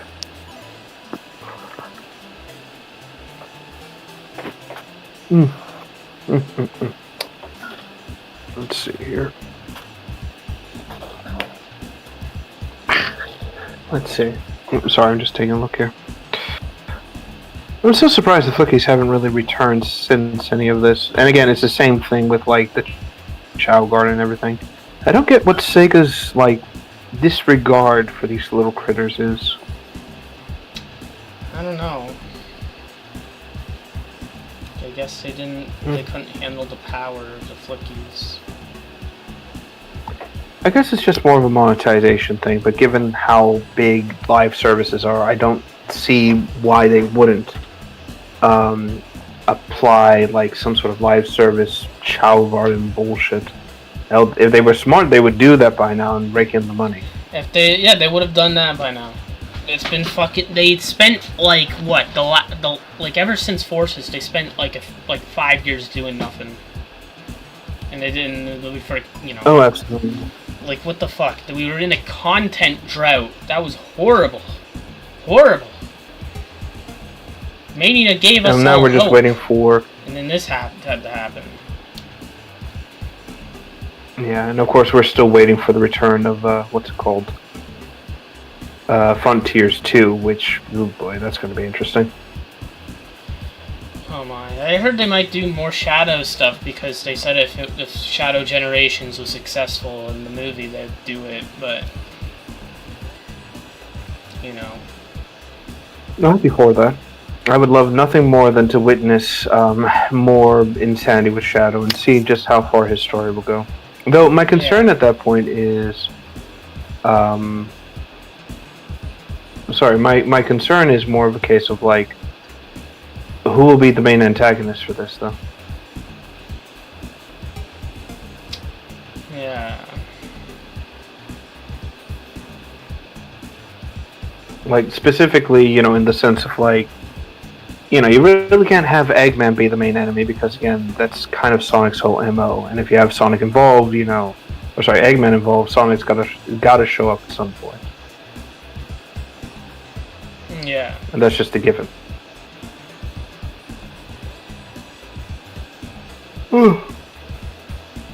And you, thanks for playing. Hello. Well, you're welcome. The game was actually much more enjoyable with Supersonic, that's for sure. I actually had a good time. Oh wow, we've been going at this here's the for final almost 4 hours. cutscene. The Sonic Adventure. Alright, let's see. Oh wait, you probably didn't get to that part. No. It'll be there in like a second. Just give it a bit. Give it a bit. Yep, there it is. I love that. It's like Eggman just comes and is like, God, why? Yeah, so now for the next stream I can actually fucking play Sonic Adventure. You know, it's taken us 1 week. But Yes, and then as soon as we start Sonic Adventure, I'm gonna be on standby with the guy because goddamn, that game is such a pain to navigate. okay, it said I unlocked Amy. What the fuck? Oh wait, what? Play as Amy. You unlock it. I gotta see. I get in it.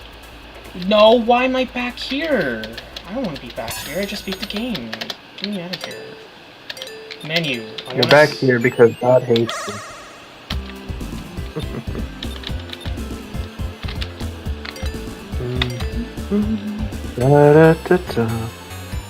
Oh, I'm Amy for some reason. Get the fuck out of here, Amy. We're not playing as you.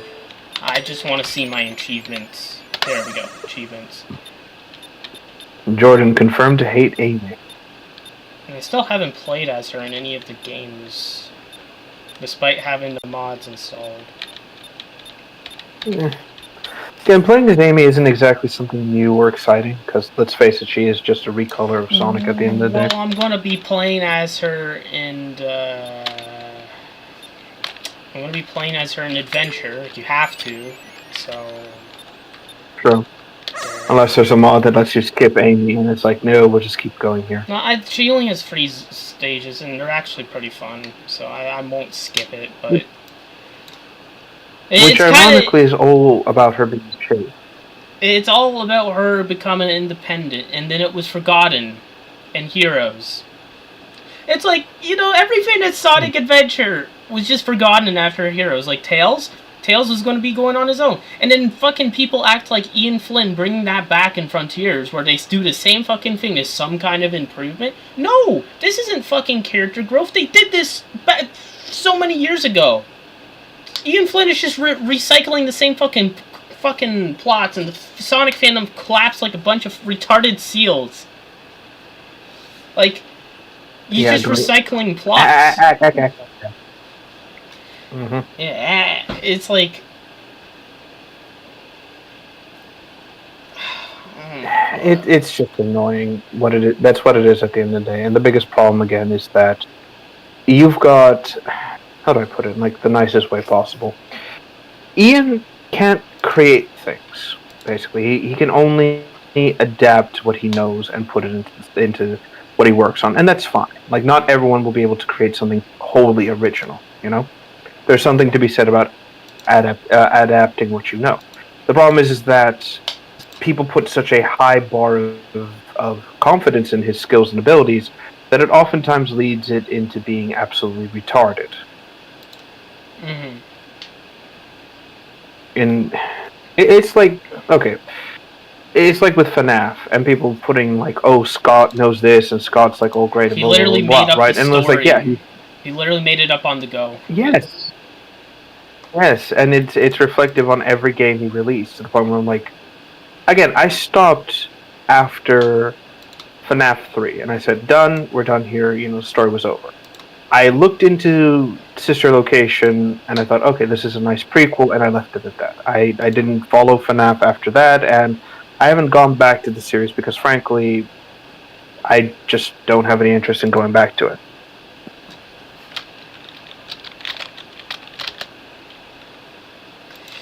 Again, I that's don't nothing blame you. against The the series story itself. fucking sucks, and it always has. Mm-hmm. It's also open source, so anyone can like do whatever the hell they want. Sometimes that's good, sometimes that's questionable. Yeah. You know what? Now that I'm thinking about it, I might do that now. I might do that FNAF Sonic concept I mentioned a while back. The whole museum thing. I'm not gonna make it into a game, I'm just gonna do some images and add the story to it. Because why not? Fuck it. Might as well. Yeah. I think I meant to say, I think I have enough models to make it work. I just have to, like, make it all kind of fit together. In an interesting way, I should say. I don't know if I want to add furnace to this, though, as like a, recontextualize as like a, interpretation of what a redesigned Metal Sonic could be. Yeah. I have to stew on that a little bit more. But if I do wind up going with it, then I'm just going to make it interesting. Anyway, so that it for the stream for the night?